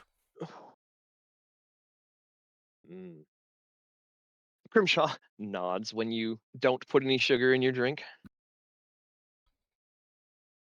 And so he sits down. So, what particular map questions do you have that I might be able to answer? Give Rix a moment. He gets grumpier in the evening. I do apologize. I hold up a hand, kind of wave it off, like it's not to worry. As I said, I'm an adventurer. I'm used to grumpy individuals, even when they take that to some extremes. So I'm sure it's nothing to worry about. As for the maps I'm interested in, well, I am an adventurer. In particular, I specialize in the delving in old and forgotten ruins. You might call me a bit of an archaeologist. Just earlier today, I was up at the university with their history department discussing some of the finds and locations and whatnot. But at the moment, I have no particular good leads on ruins. Hence my quest for a map. Especially as I, mentioned, those are some very nice maps, and I make like some notes, like about how nice a lot of the filigree work is. The line typing was excellent. Stuff that would show that Alar is familiar with maps and cartography. Yeah, and Grimshaw's nodding along but you can tell that he's hearing your words, but he's not appreciating them back. Right. That's fine. This is entirely performative anyway, so it doesn't matter. And so really what I'm interested in are old maps. They don't have to be original old maps, but places showing where cities, fortresses, ports used to be. because that is where you find the ruins. And from there, that is where you find historical artifacts and research. Indeed. And so I was wondering if you have anything in your catalog that might pique such an interest. That would definitely be a question for Rix. And he turns over his shoulder. Rix, would you hurry along? More grumbling. And he a few moments pass, kind of just smiling, holding his coffee cup awkwardly because he knows he can't answer any of your questions. Right. He's Well- he's the guy that sells to idiots, not adventurers. Yeah. And so I actually then turn it around on him because I'm listening. I'm like, okay, I have no problem waiting for Rix. I am a patient man. But I am curious then, if Rix deals with the old and historical maps, what's your specialty? I have a fondness for the tools of cartography. Some of the older stuff is fabulously wrought. And he gestures at that wall of compasses, and there's all kinds of other things. There's astrolabes, things like that.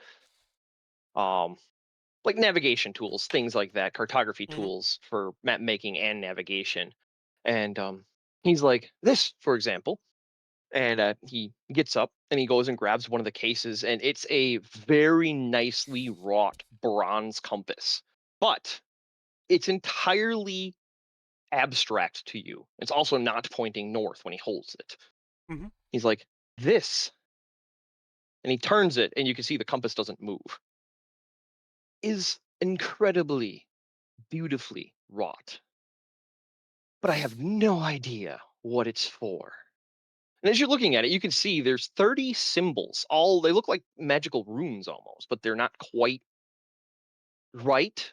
You're also proficient with Arcana, so you're looking at it as like they look like runes, but they're not the runes that you know for Arcana writing. Looks like a completely foreign language. And he's like, I've had some of the best people in the world look at this thing, and they have no idea what it is, or even when it's from. That is my passion and my love. Oh, this is a Where most was it curious found? prophecy. That would I agree with Rab. Where did you find such a exquisite device?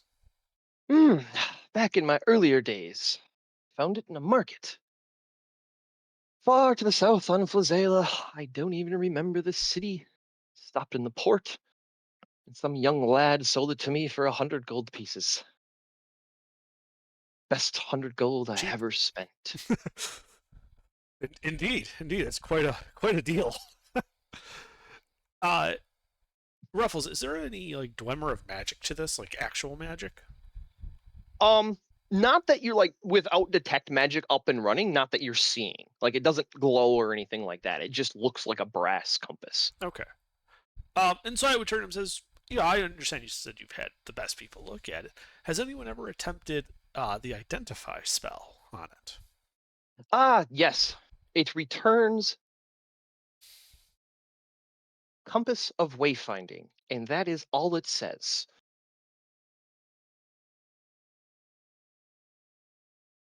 And as you look, you can see there's a little plaque made of brass in the front of it that says Compass of Wayfinding.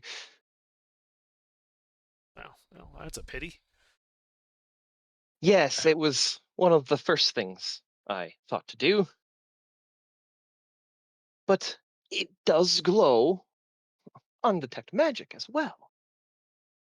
But it is an unrecognized school. No person has ever been able to identify the school. Has anyone tried attuning to it? He chuckles. Yes, That's yes. that didn't yield any benefit either. Attuning to it, all it does is glow and the arrow starts spinning. And that's it.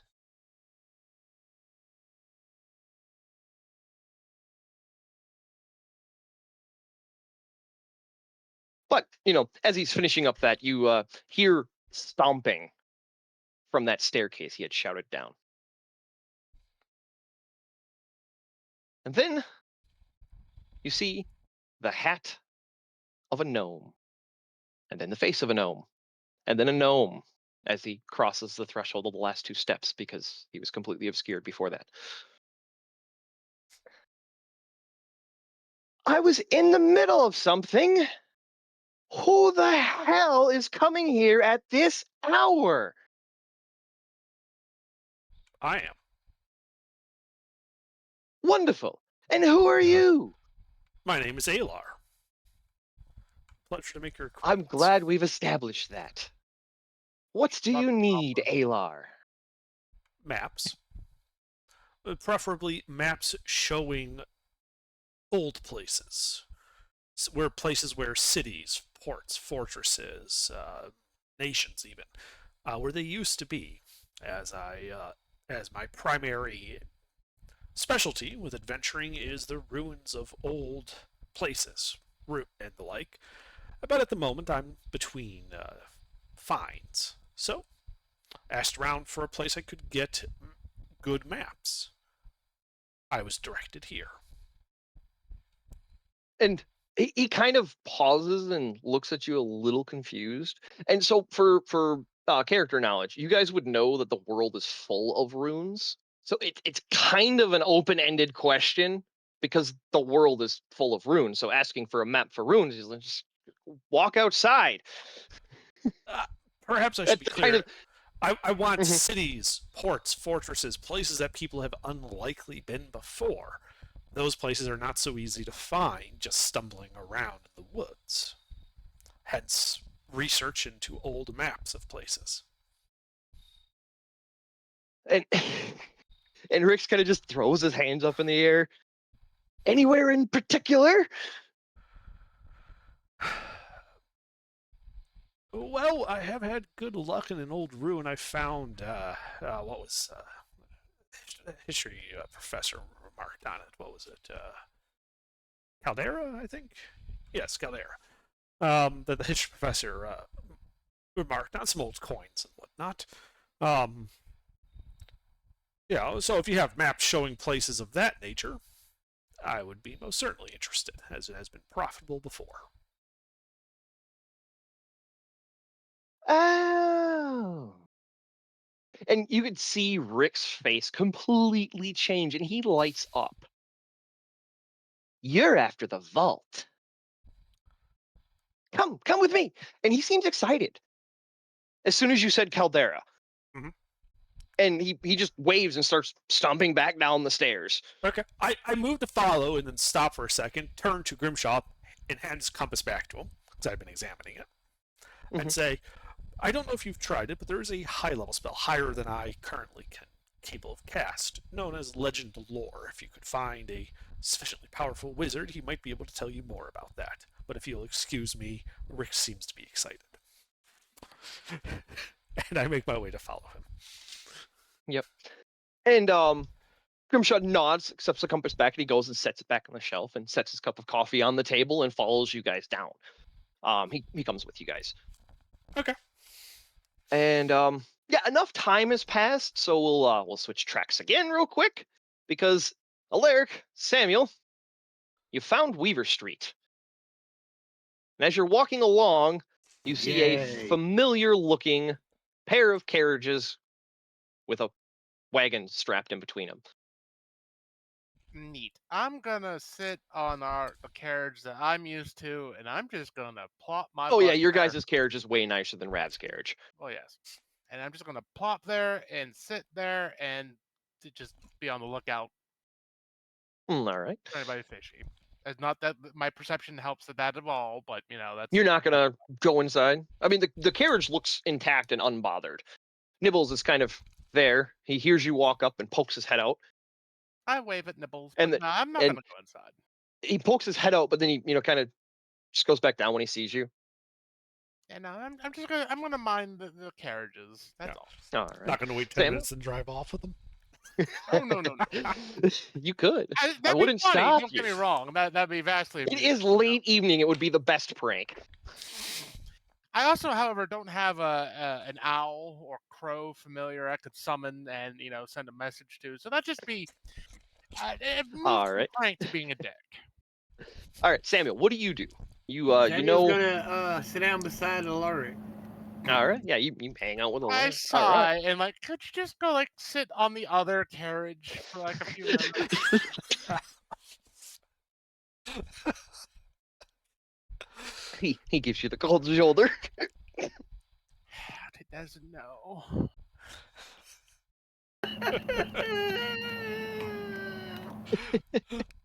So, all right. Well, you guys have found the carriage. You didn't bother looking around and going inside, so we'll switch back. Alar, Connie, Rev, you follow this excited gnome down a flight of stairs into an incredibly tediously, meticulously kept but cluttered workspace. He said but cluttered. But cluttered. Yeah, the windows are all covered with heavy felt. The entire space is lit by dozens of small, fist-size lamps that are, globe-like shape. They have a very even, clean light. And the entire space is actually very well lit. Then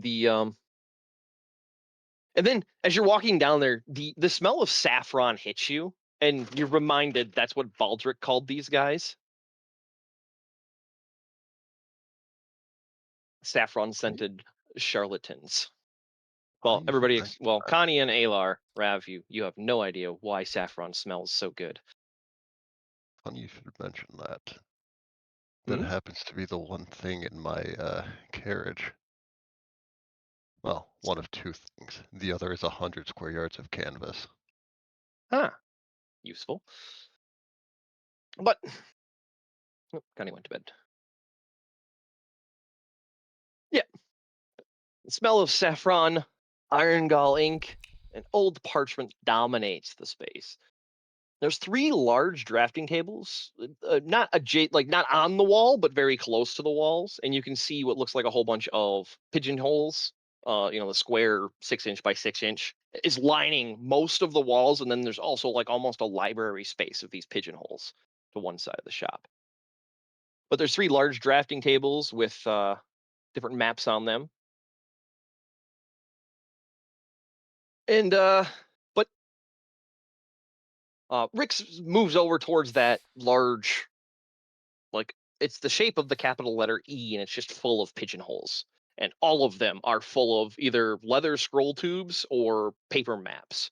Mhm. And he's looking along, and he grabs a ladder, and he rolls it over, and he climbs up, and he pulls a paper tube out. And it looks old, but not really old. It looks like it was, I don't know, probably a 500-year-old paper. It's just curled a little bit brown.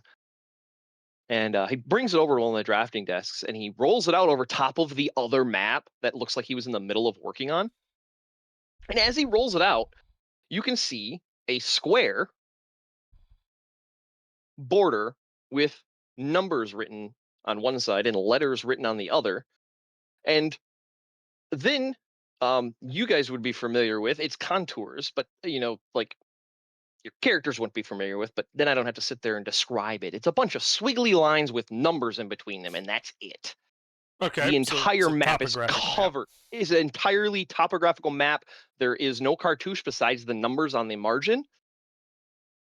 And it looks like it's defining a couple of mountain peaks and a large valley. That's the central of the map, is a large valley. Based on, the ups and down numbers. But, I mean, again, you wouldn't, I'm just describing it so you can picture it in your head easier. And he's like, see this right here. And he points at a letter and a number. He said, this right here is apparently where the capital of Caldera was. And takes his fingers off the parchment and it rolls back up and he air quotes, according to some people. But if the story's true, the capital didn't have any roads going to it, and there is untold wealth stored in its vaults that was left there by the last king.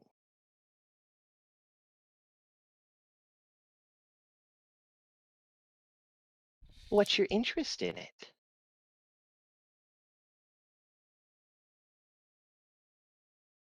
Are you going to try finding the vault? Yes.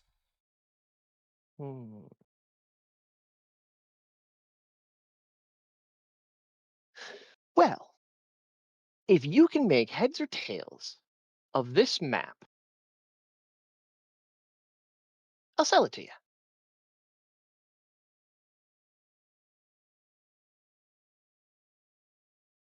So go ahead and give me a history and then a intelligence cartography check, both at advantage. Okay. So that's history. Yep.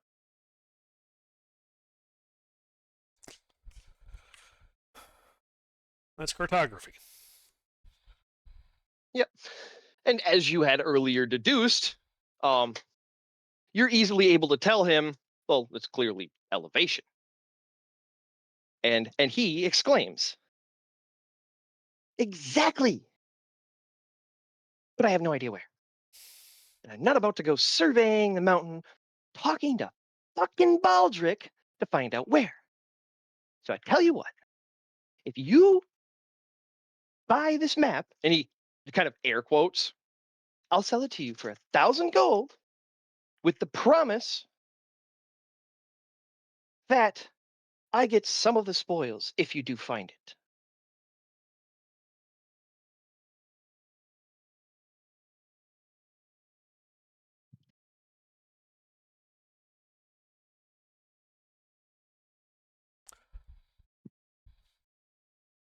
I'll agree to some of the value of the spoils. Riches and the like are not my concern, more artifacts of historical significance need to be preserved, cataloged, kept for posterity's sake. I couldn't in good conscience agree to sell them, but, coins, gold, silver, things of that nature, that I'm fine with agreeing that you would get a share. Yeah, and that seems to be what he's indicating based on how he's explained the vault had untold wealth. It wasn't so much that it's not the knowledge he's interested in. Apparently, it's the stacks of gold bars that seems to be his true interest. Because selling maps doesn't always put food on the table. Indeed. So sure, I agree to it. Good as long as he's willing to accept a share of value and not necessarily of artifacts. Yeah, and he's like, that wasn't even a question. Yes, but Alar is an academic. Like, that is who he is. So that is what he's thinking about. Yep. Okay. And this does seem to be the map that Baldric was asking about. This topographic map. Yeah. Okay. Yeah. It basically what he was describing is Caldera border map. The cartouche would just be a bunch of numbers and letters, with very little other information. Okay. So yeah, I agree to him, and I roll up the map and pay the gnome 1,000 gold. No. He did specify without talking to Baldric. He doesn't want Baldric involved with this map at all. He made that clear. I have no idea who that is. Sure. All right, go ahead and give me a deception check.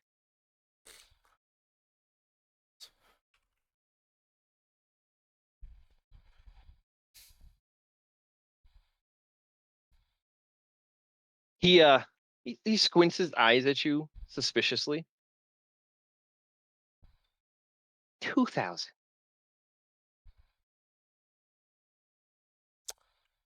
That's a bit rich. 1,500.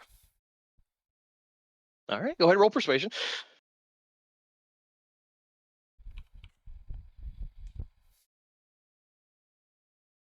And he looks you up and down.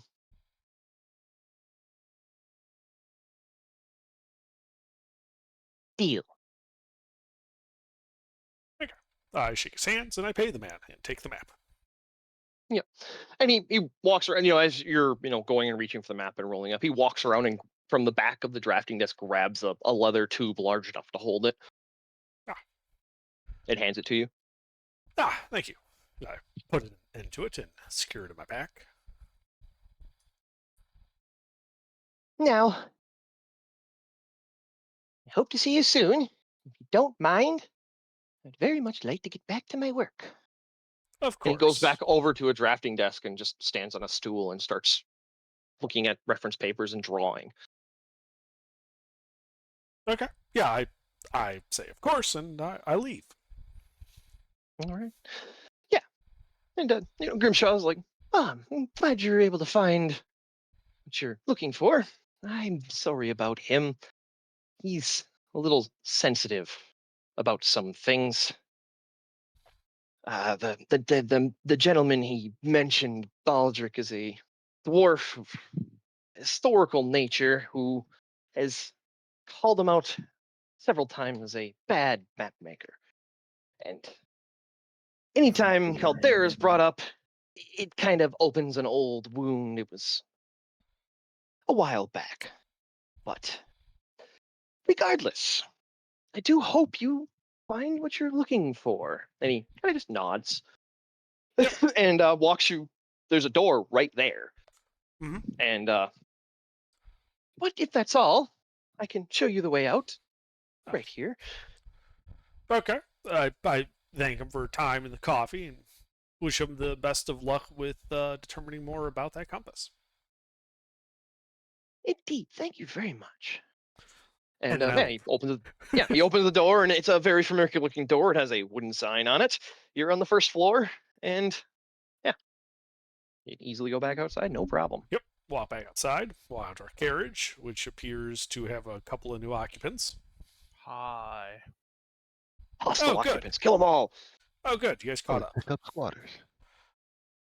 Day was getting on, and I found the map I wanted. Let's get back to the end. That's good. Yeah. Let's head back to the. Yeah, the halfling's still alive. What?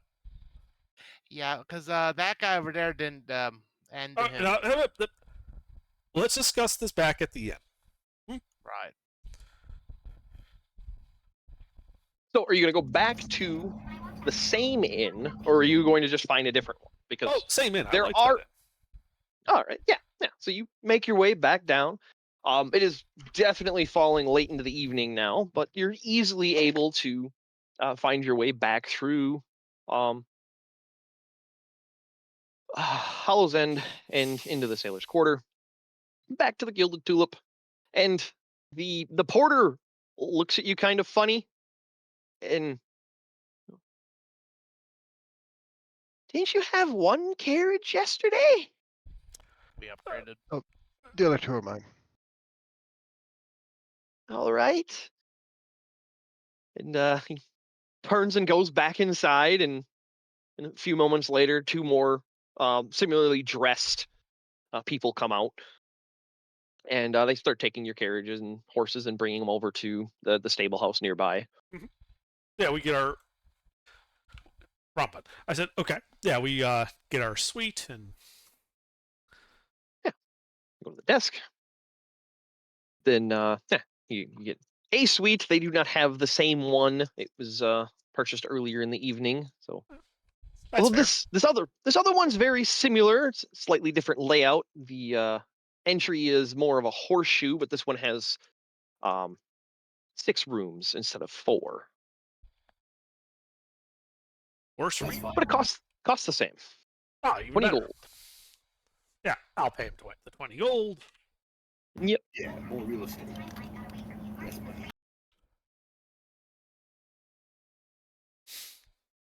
All right. But are you guys going to go to sleep? Oh, no. I think first there needs to be a little bit of a discussion. So I All walk into the room. As you discuss, I'll be right back. I go to the bathroom. All right. Well, it does need the DM because there's a bit of beat at the beginning. Right. Yeah. Yeah. All right. I mean, I can So listen. it would be it would first be I'm doing a detect magic to make sure that there's no like magical sensors listening in, and then I'm doing a tiny hut. Okay. All right. Wow. Full covert. Yes, your detective We are goes off. discussing murder. Actually, we're Fair point. discussing the lack of murder. Yeah. Anyway, so yeah, I mean, your ugh. detect magic goes off, and you walk in and out of all the different rooms. The only thing that there's a Dwemer of magic is you can see the Dwemer of magic of something in the center inside of the fountain, but the thing looks to be made entirely out of stone. Yeah. So you're not sure how you'd get to it. Yeah, But it's can I about the position the hut size. such that that is outside the hut? Oh yeah, very easily. Yeah, it's about the Then- size of then that's what I it's do, 3 inch and by we 3. ignore it. Yeah, it's like so that's 3 outside the inch, hut, 3 inch. and then I turn to Alaric and say, like, he was an unconscious halfling. How is he still alive? Well, okay. So How are it you took still me- alive? Well, I mean that part's easy. He just ran. But the problem was it took me a while to find a sewer grate, and somebody eyeballs over to Samuel refused to finish him off in that time, and expected me, hold up the dagger, to cut his head off with this. No, I did not. I just wanted you to kill him. I would have cut his head off after he was dead, but I was holding him to keep him from running. You He should was have just stabbed unconscious. him. He was unconscious. So you couldn't have just like snapped his neck on the way there? Not like That's that not makes what we much were of a told mess. to do. You were told to kill him. That kills him. Thank you. So, let me get this straight. There's this halfling out there who got a real good look at a couple of you, who knows Oh, and he- what happened in that alley, And he works for the Grey Hand. who works for a criminal syndicate. Great. Yeah. This is not my fault. Yes, it is.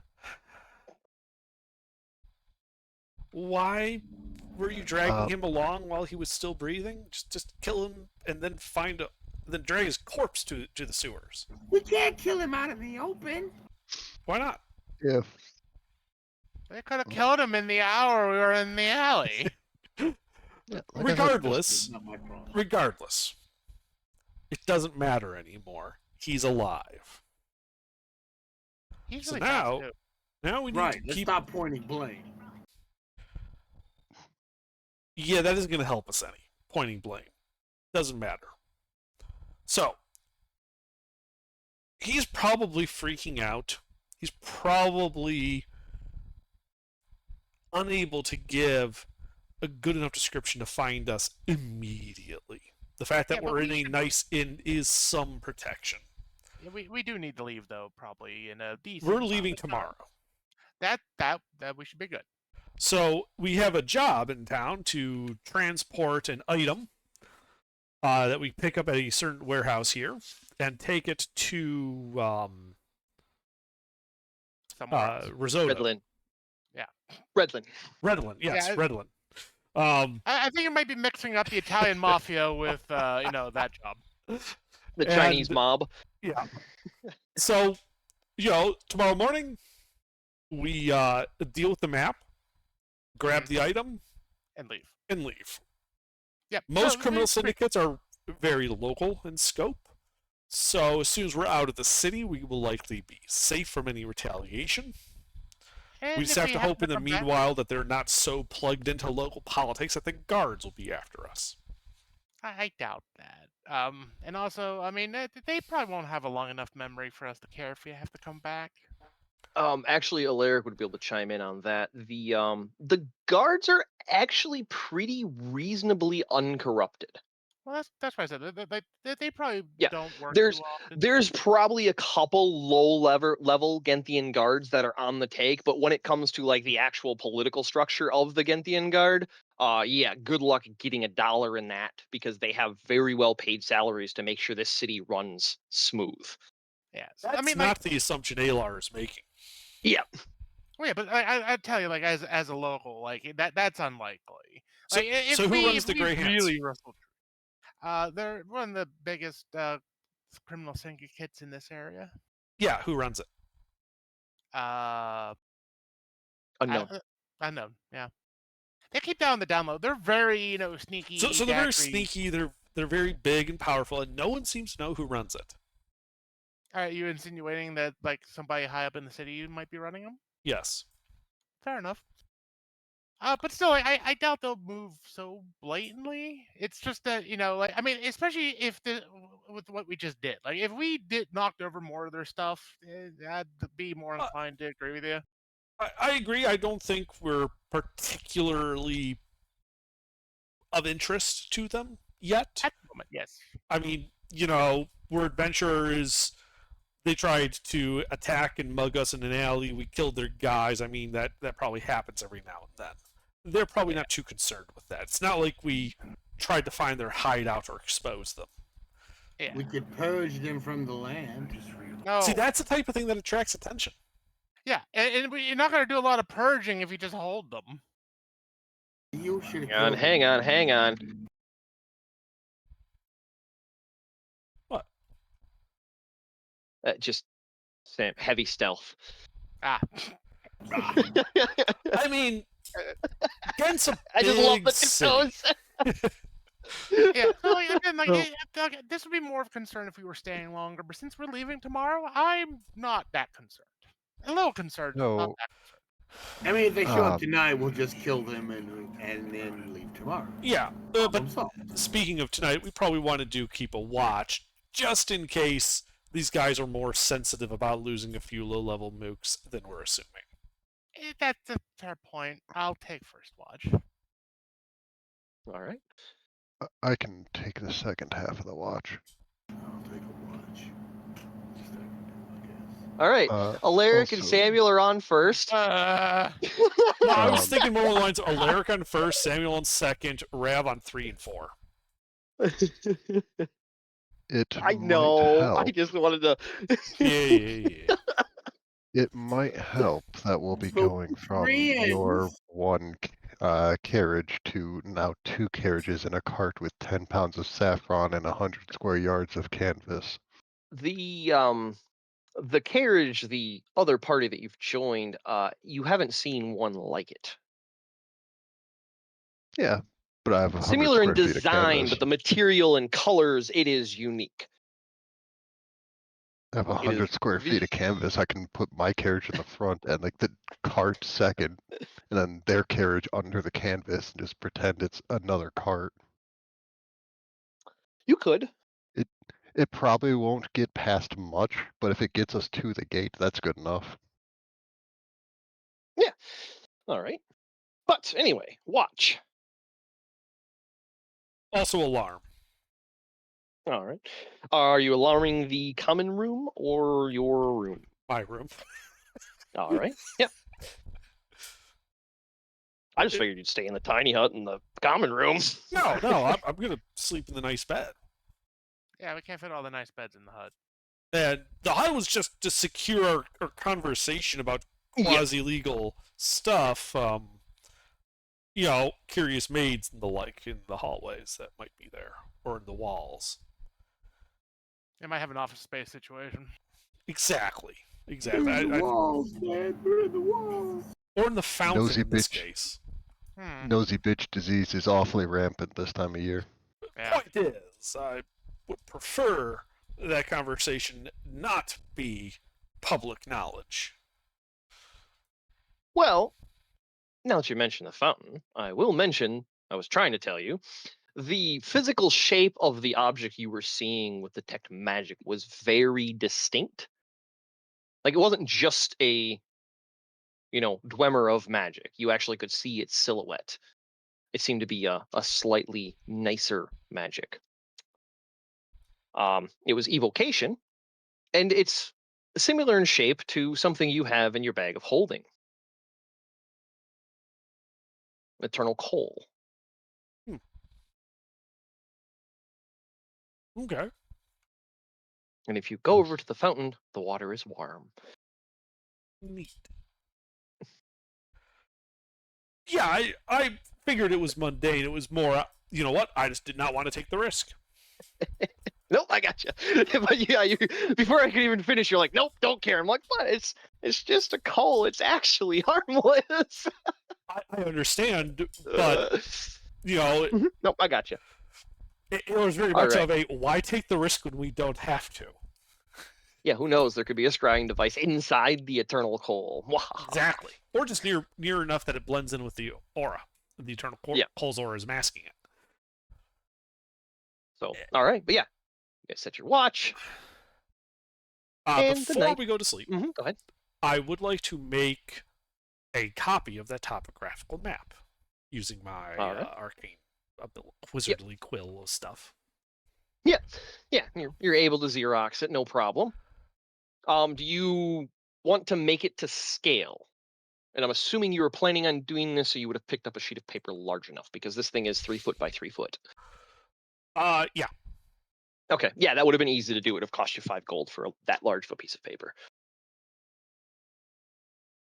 But yeah, if you were planning on doing that, yeah, we could hand wave that because you were already, in the process, and you probably could have just asked Rix for, hey, can I get a couple of sheets of paper for making nice maps, and he would have happily sold them to you. Sure. But anyway, yeah, you Xerox the map. Yeah, now you have 2 maps. One clearly wrought differently. Yeah. But yeah, you All guys go down for the night, Mm-hmm. and your watch passes without incident. Morning comes,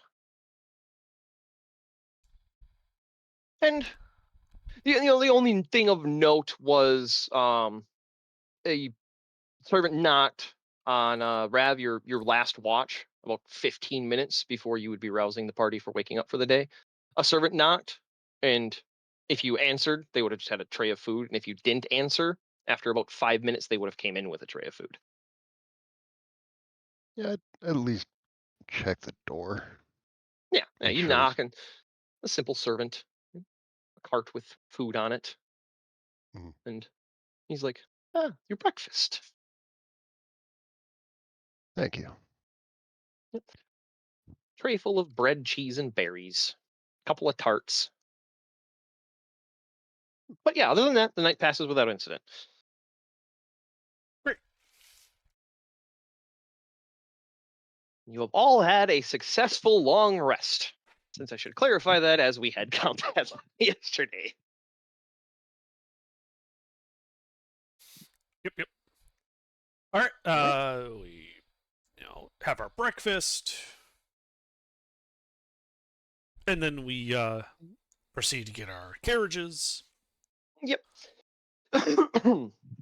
Yeah, so it's a different porter, but he was already, when you come downstairs, sees you guys. The concierge speaks to him and says, 4A, and he runs outside. You guys go outside. Your carriages are all assembled with your fucking dozen horses to be able to pull all of them. Oh, and I was planning on just wild shaping into a giant elk for 3 hours at a time.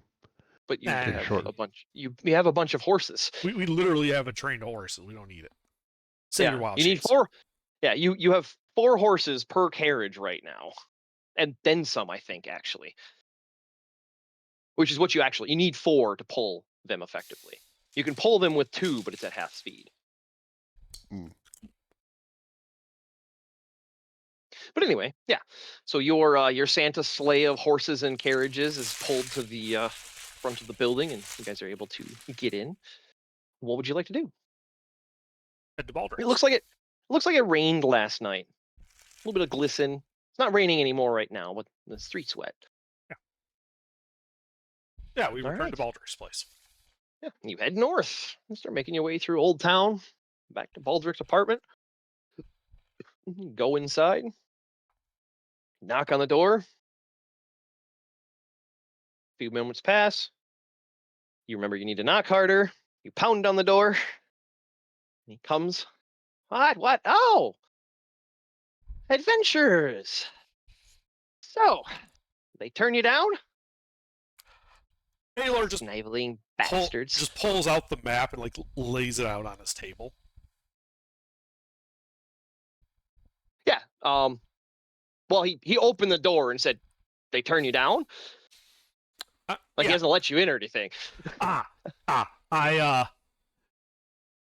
just pull out the rolled up big piece of paper that the map was on. Original or your copy? Original. All right. Yeah. You pull it out. And huh? That's it. And come. And yeah, brings you inside, and he rolls it out on the coffee table, scattering a book off that just drops on the ground. And he's like, "It is true. This changes everything." Let me change voice. This is the wrong voice. Sorry. This changes everything. And he goes over to his desk, grabs an ink and pen, and sets it down on the map and starts drawing lines through it all. And then he, reaches over, table next to him, pulls a drawer out, grabs a book, and hands it to you. Thank you very much for your time. It's the book with the promised payment in it. It's the Genthian spending notes, not the promise note. Right. Yeah. I am curious though. Rix did mention that this is that is supposedly the location of the Calderan capital. Yes. And he's focused on the map as you say that, and he starts drawing lines, and it looks like he's connecting letters and numbers across the map in some sort of grid. And the grid is askew from the letters and numbers, but it is a perfect grid when he's done. And then he counts, and it looks like he made a grid of 5 by 5 in just off center of that low, large cluster of circles, the valley. And he's like, right here. And right here are the tunnels. And he's pointing at the 5 by 5 grid. And right here are the tunnels. And right here is supposedly where the vault is. The vault. What vault? The wealth of Caldera was lost when the nation, or the kingdom fell. Nobody knows what happened to it, but the story is that the king locked himself in the vault with all of his wealth, as the rats were fleeing the ship, so to say. And that's it. That's the only story. Aloy, that reminds me. I've got something you might be interested in if you're looking for work for a bit. I'm not. Understandable. Aha! I turn back to Baldric. The wealth of Caldera. That sounds quite hefty. Tens of millions of pounds of gold, if you believe the stories. It also means it would be preserved full of historical artifacts. One would imagine a couple record books did make it in the vault, but he kind of shrugs. It's just a story. And yet we have a map. A map is one thing. Finding where this map is another. I don't have the flexibility of youth to go hiking through mountains with map tools to find all of these peaks. And he points at the 5 peaks surrounding this valley. Or even figure out where the tunnels go through them. So yes, it exists. This proves it. But as for getting there, or finding it even, then he throws his hands up in the air.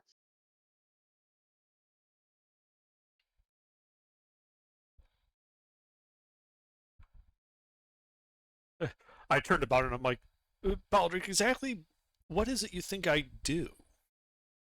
I don't generally run around cities all that much. This was a temporary excursion due to another job. Well, Usually, I tap on the map. I'm out finding artifacts. I can help you with this.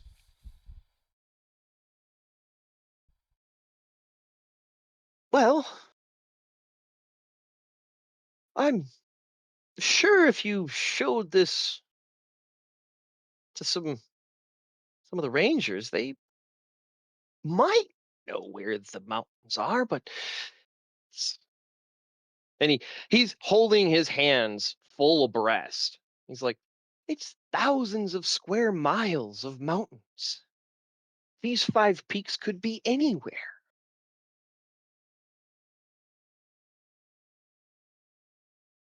But it's these 5 peaks with this type of dell and terrain.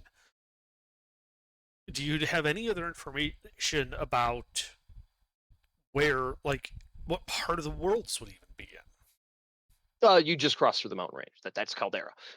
That mountain range to the north is where he's talking about. That's the Okay. Conlamore mountain Okay. range. So we've narrowed it down yeah, to one mountain range. it's one of the largest mountain ranges in the entire world. Sure.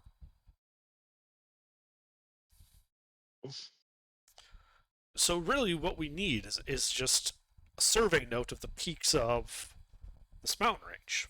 Did you say the rangers? You mean the Condamore Rangers might have such a survey? A survey? No, everything they know is passed on through word of mouth. They don't write anything down. They're very interesting, but they do keep those mountains safe from anything that might come out of them.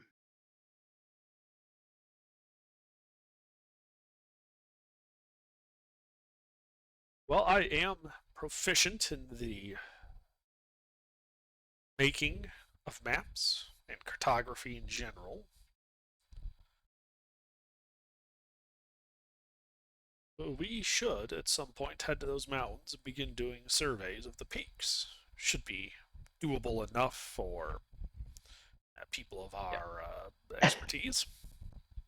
Yeah. So here, let me give you some maps so you understand the endeavor you're suggesting, because he's kind of just looking at you a little wide-eyed. That you're even really suggesting it. So, So that cluster of mountains is the Condalmore mountain range. There are hundreds of peaks. right, but I'm not suggesting we don't have to climb to the peak of every single one of them. In fact, for the most part, we have a topographical map. All we need to know is how high a given set of peaks are and their relative distances to each other. You can do that from any plane that can see all of these peaks. How many peaks are on the map? 5, you said? Yes, it's 4. It's 4 kind of arranged in a sort of an arc, and then another one down to the southwest of the corner. So there's like 4 in a sort of a evenly spaced curve to the northeast, and there's one more to the southwest. Right. So, you get to a plane where you could see a bunch of mountain peaks, and, if you know how far you are from a known reference point, you can figure out how tall and how far away those mountains are from you. Therefore, you can then plot them out onto a map and see if the positioning of the peaks matches that pattern. Yes, he's nodding in understandment of what you're saying. He's not doubting it at all. It's just a matter of having to travel essentially along the mountain peaks, periodically stopping to survey the visible peaks. It will take a while. Yes. He's he chuckles. Journey like that would take a while, years even.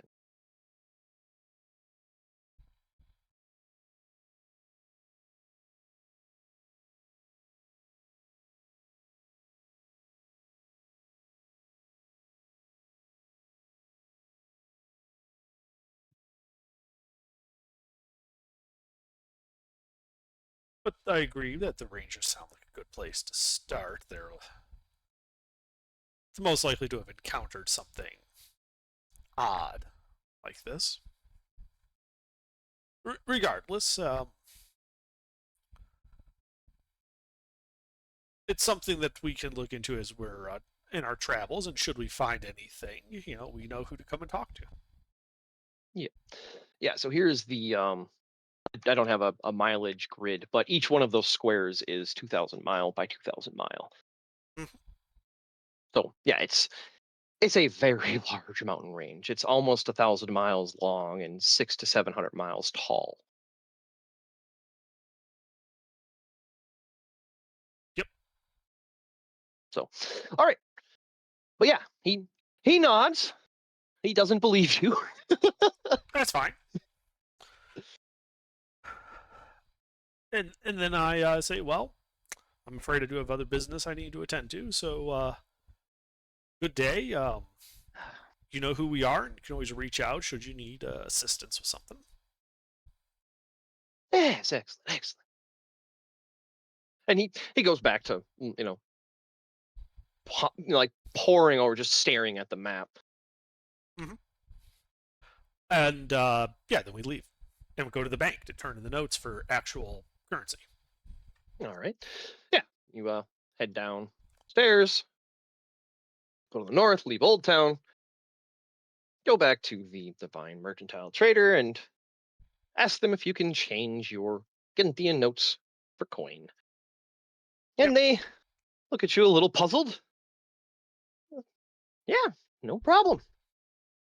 And the same tiefling is working, and she just walks to the back, grabs a bag, and hands it to you. It feels like about 200 platinum pieces. Yep. And don't forget, you get to keep the extra 500. Valdric did not ask for that back. Yeah, that's what he said. Yep. And then, yeah. All right. You guys are in Piper's Quarter, outside the Mercantile. All right, let's head to that warehouse to pick up the thing. All right. The warehouse.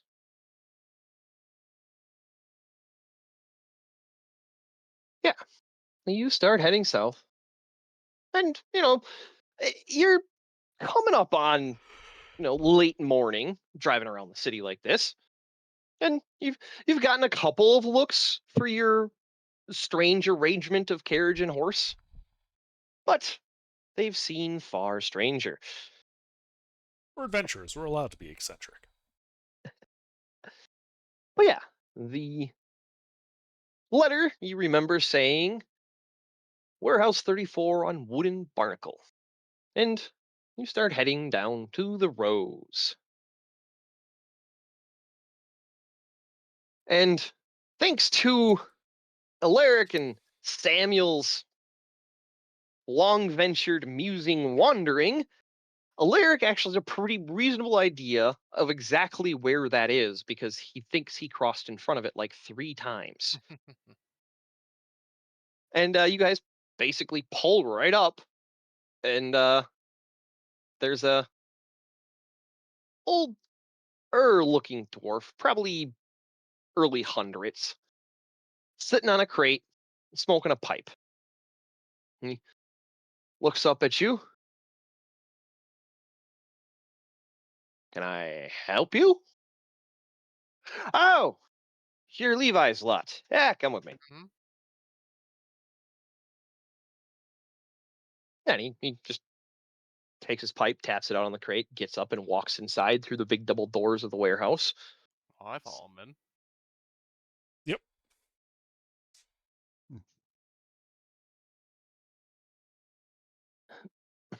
Yeah. And he heads over to a side office, boots thudding on the planking floor. And you could tell that this warehouse is designed to interact with the tide. There's an open bay in the center with some barges tied off. Looks like they're full of crates. You don't see any workers though. It's actually kind of quiet considering all of the other warehouses you've walked past have been reasonably bustle and busy.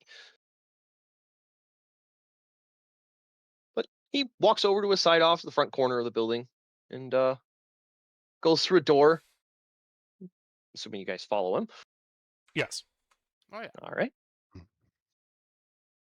But in the room, there's just a scarred desk with some paperwork on it and a couple of drawers. And over in the corner where he's heading, there's a small crate resting against the wall. It's narrow. It's only 5 by 5, and it's about 20 inches long. And it has under, what are they called, where they have the little metal hinges on like plywood, like on a crate? You know what I'm talking about? Where it's just like a little piece of angle with nails all along it. Because you work with you get crates like this all the time. I don't know what that's called. You know what I'm talking about? Yeah, they're just corner strips. Yeah. It's completely enclosed with corner sticks, very, very nicely and seamlessly. Well, not seamlessly. There's seams, but it's very nicely sealed up. And he picks it up and hands it to you. Who takes it? He just holds it out. What's in the box? I don't know. What's in the box? Crate's yours. Make sure it gets where it's going. One piece. Don't open it. Don't mess with it. What's inside ain't our concern. Any transport requirements I need to be aware of? He clears his throat. Make sure it gets where it's going. Don't open it. Maximum shock load, temperature. Don't get it wet, that type of thing. He just shrugs. I don't know. All right. Came in a couple months ago. Been told to wait for somebody to show up. Got the note that you guys were in town. Been waiting for you guys. Here you go. Well, you've got possession of it now. Good day. All right. Who takes it? I'll take it. All right. As you grab it, you realize it is incredibly heavy. You think it weighs about 50 pounds. Oh, 50? Yeah. That's not so bad. Yeah, but it's still like a shock because he's just holding it out one arm. Yeah. And you grab it. Yeah, and I basically your go down to hand my knee. slams Like, down. Fuck. All right, Yeah. maybe I'm not taking it. Yep. But yeah, he turns towards the door. Like, after he hands it to you, he just walks past you and goes through the door and starts walking towards the back of the warehouse. Yeah, and we leave. All right. Yeah, you guys go back outside, go out the front. Taking the crate with us. Yep. Yeah, take the crate with you. And you guys get in your carriages. And I believe we have to start heading for I forgot the name already. Redlin? Redlin. Yep. Yeah. And her hair is red, her name is Lynn. Okay. Yeah, we started heading out. Like for the gates to get out of here. Yeah. We've got the crate inside the carriage. All right. So you just carried out, put it in the carriage. Yeah. Do you put it in the trunk or do you put it in the cab? Because you do have like a boot on the carriage that can hold a couple 100 pounds. We'll put it in the boot. All right. Yeah, it does have a simple lock, but you're pretty sure you could pick it. On the crate or the boot? The boot. Okay. Yeah. Yeah. It's just more to slow them down while Nibbles eats them. Pretty much, yes. Also, I know our boot is not yet lead lined. Yep. So as we're, pulling away, I'm inside the carriage. I'm going to do a detect magic ritual. All right. I Yeah. want to see if anything's emanating from that crate. You don't detect anything from where the crate is in your boot. Okay. Or anything else in, 30 feet of you. Like that Right. you wouldn't expect. Right. Yeah. Right. You see the occasional, like, on the passerby, you see the occasional glimmer of like a necklace and stuff like that, but nothing that's, screaming at you, we should investigate. All normal, sort of what you'd expect.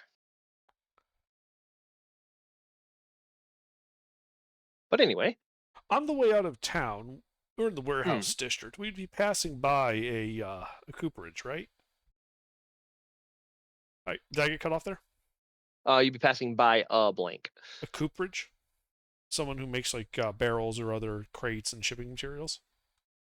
No, and you would know if you asked a Lyric, where do you get crates around here? Lyric would say that's like over at Ironworks or the Crescent. That'd be the two places to go for that kind of thing. Sure. That's on the far east side of town. So, because that crate looked like it was just a pretty standard crate, yes? Standard, but on the higher end of standard. Right. More that there wasn't anything like exotic about it. Yeah, it was nicely finished wood. It had, the angles on the outside hinged, nailed shut. But other than that, it was unremarkable. There was no markings Right. on The it. point is, I want to buy some of those edge strips, some nails, so that if we do decide to open it, we can put it back together the way it looks now. Oh, I got you. Okay, yeah. Like we can reuse Well, the then, wood, but we'll need nails to replace the bent and broken nails, and we'll need the strips. Yeah. So for that, you definitely want to head over the Ironworks. That's Okay. across the bridge. You guys haven't actually been to that side of town, really. You've been a little bit into the Crescent for shopping, but you haven't really been to Ironworks, the Bridge District. So yeah, it'd take you probably another hour or two if you wanted to do that and go across town and get some of those metal strips. Yeah. Because that's an oddly specific thing, not really a general store purchase. That's why I asked about a cooperage, because that would be something you Yeah. might use it for like crate barrel making. Yep. So yeah, you head over. I really gotta. I mean, now that it's finished, I really gotta put names on it since I have all the damn districts named. But yeah, you head over to Ironworks and they're perusing around, and this is obviously where people actually work in this city. It's sooty. Everything is on fire. Not the buildings, but inside of them, there's a whole bunch of different forges. But yeah, you're wandering around and you're able to find a couple of different cooperages, and yeah, a couple of them have those angled strips, and they have all kinds of links, and they're selling them basically a copper a foot. Right. I buy enough that we could rebuild the crate if we had to. Yeah, you're easily it's 20 inches by 5 by 5 by 5, so it's 6 sets of 20 inches that you'd really need. Right. But It's yeah. like 12 feet, 12 copper, basically. Yep. Yeah, they sell it to you, and nails with it. All works out to 12 copper pieces. And guy doesn't even pay any mind. Kind of weird carriage. Anyway. Yeah, and then we leave. And by leave, Yeah. I mean we go to Redwood. Yeah. Well, you start heading back through an old familiar gate that you came in, because that is the direction you need to head, west. And you guys head up, crossing back through the Bridge District.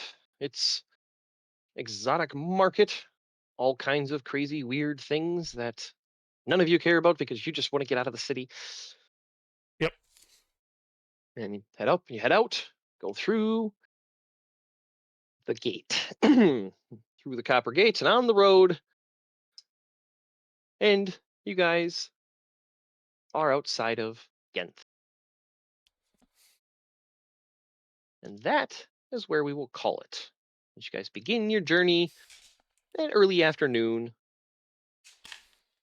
heading west along the Copper Road. Excellent. Okay.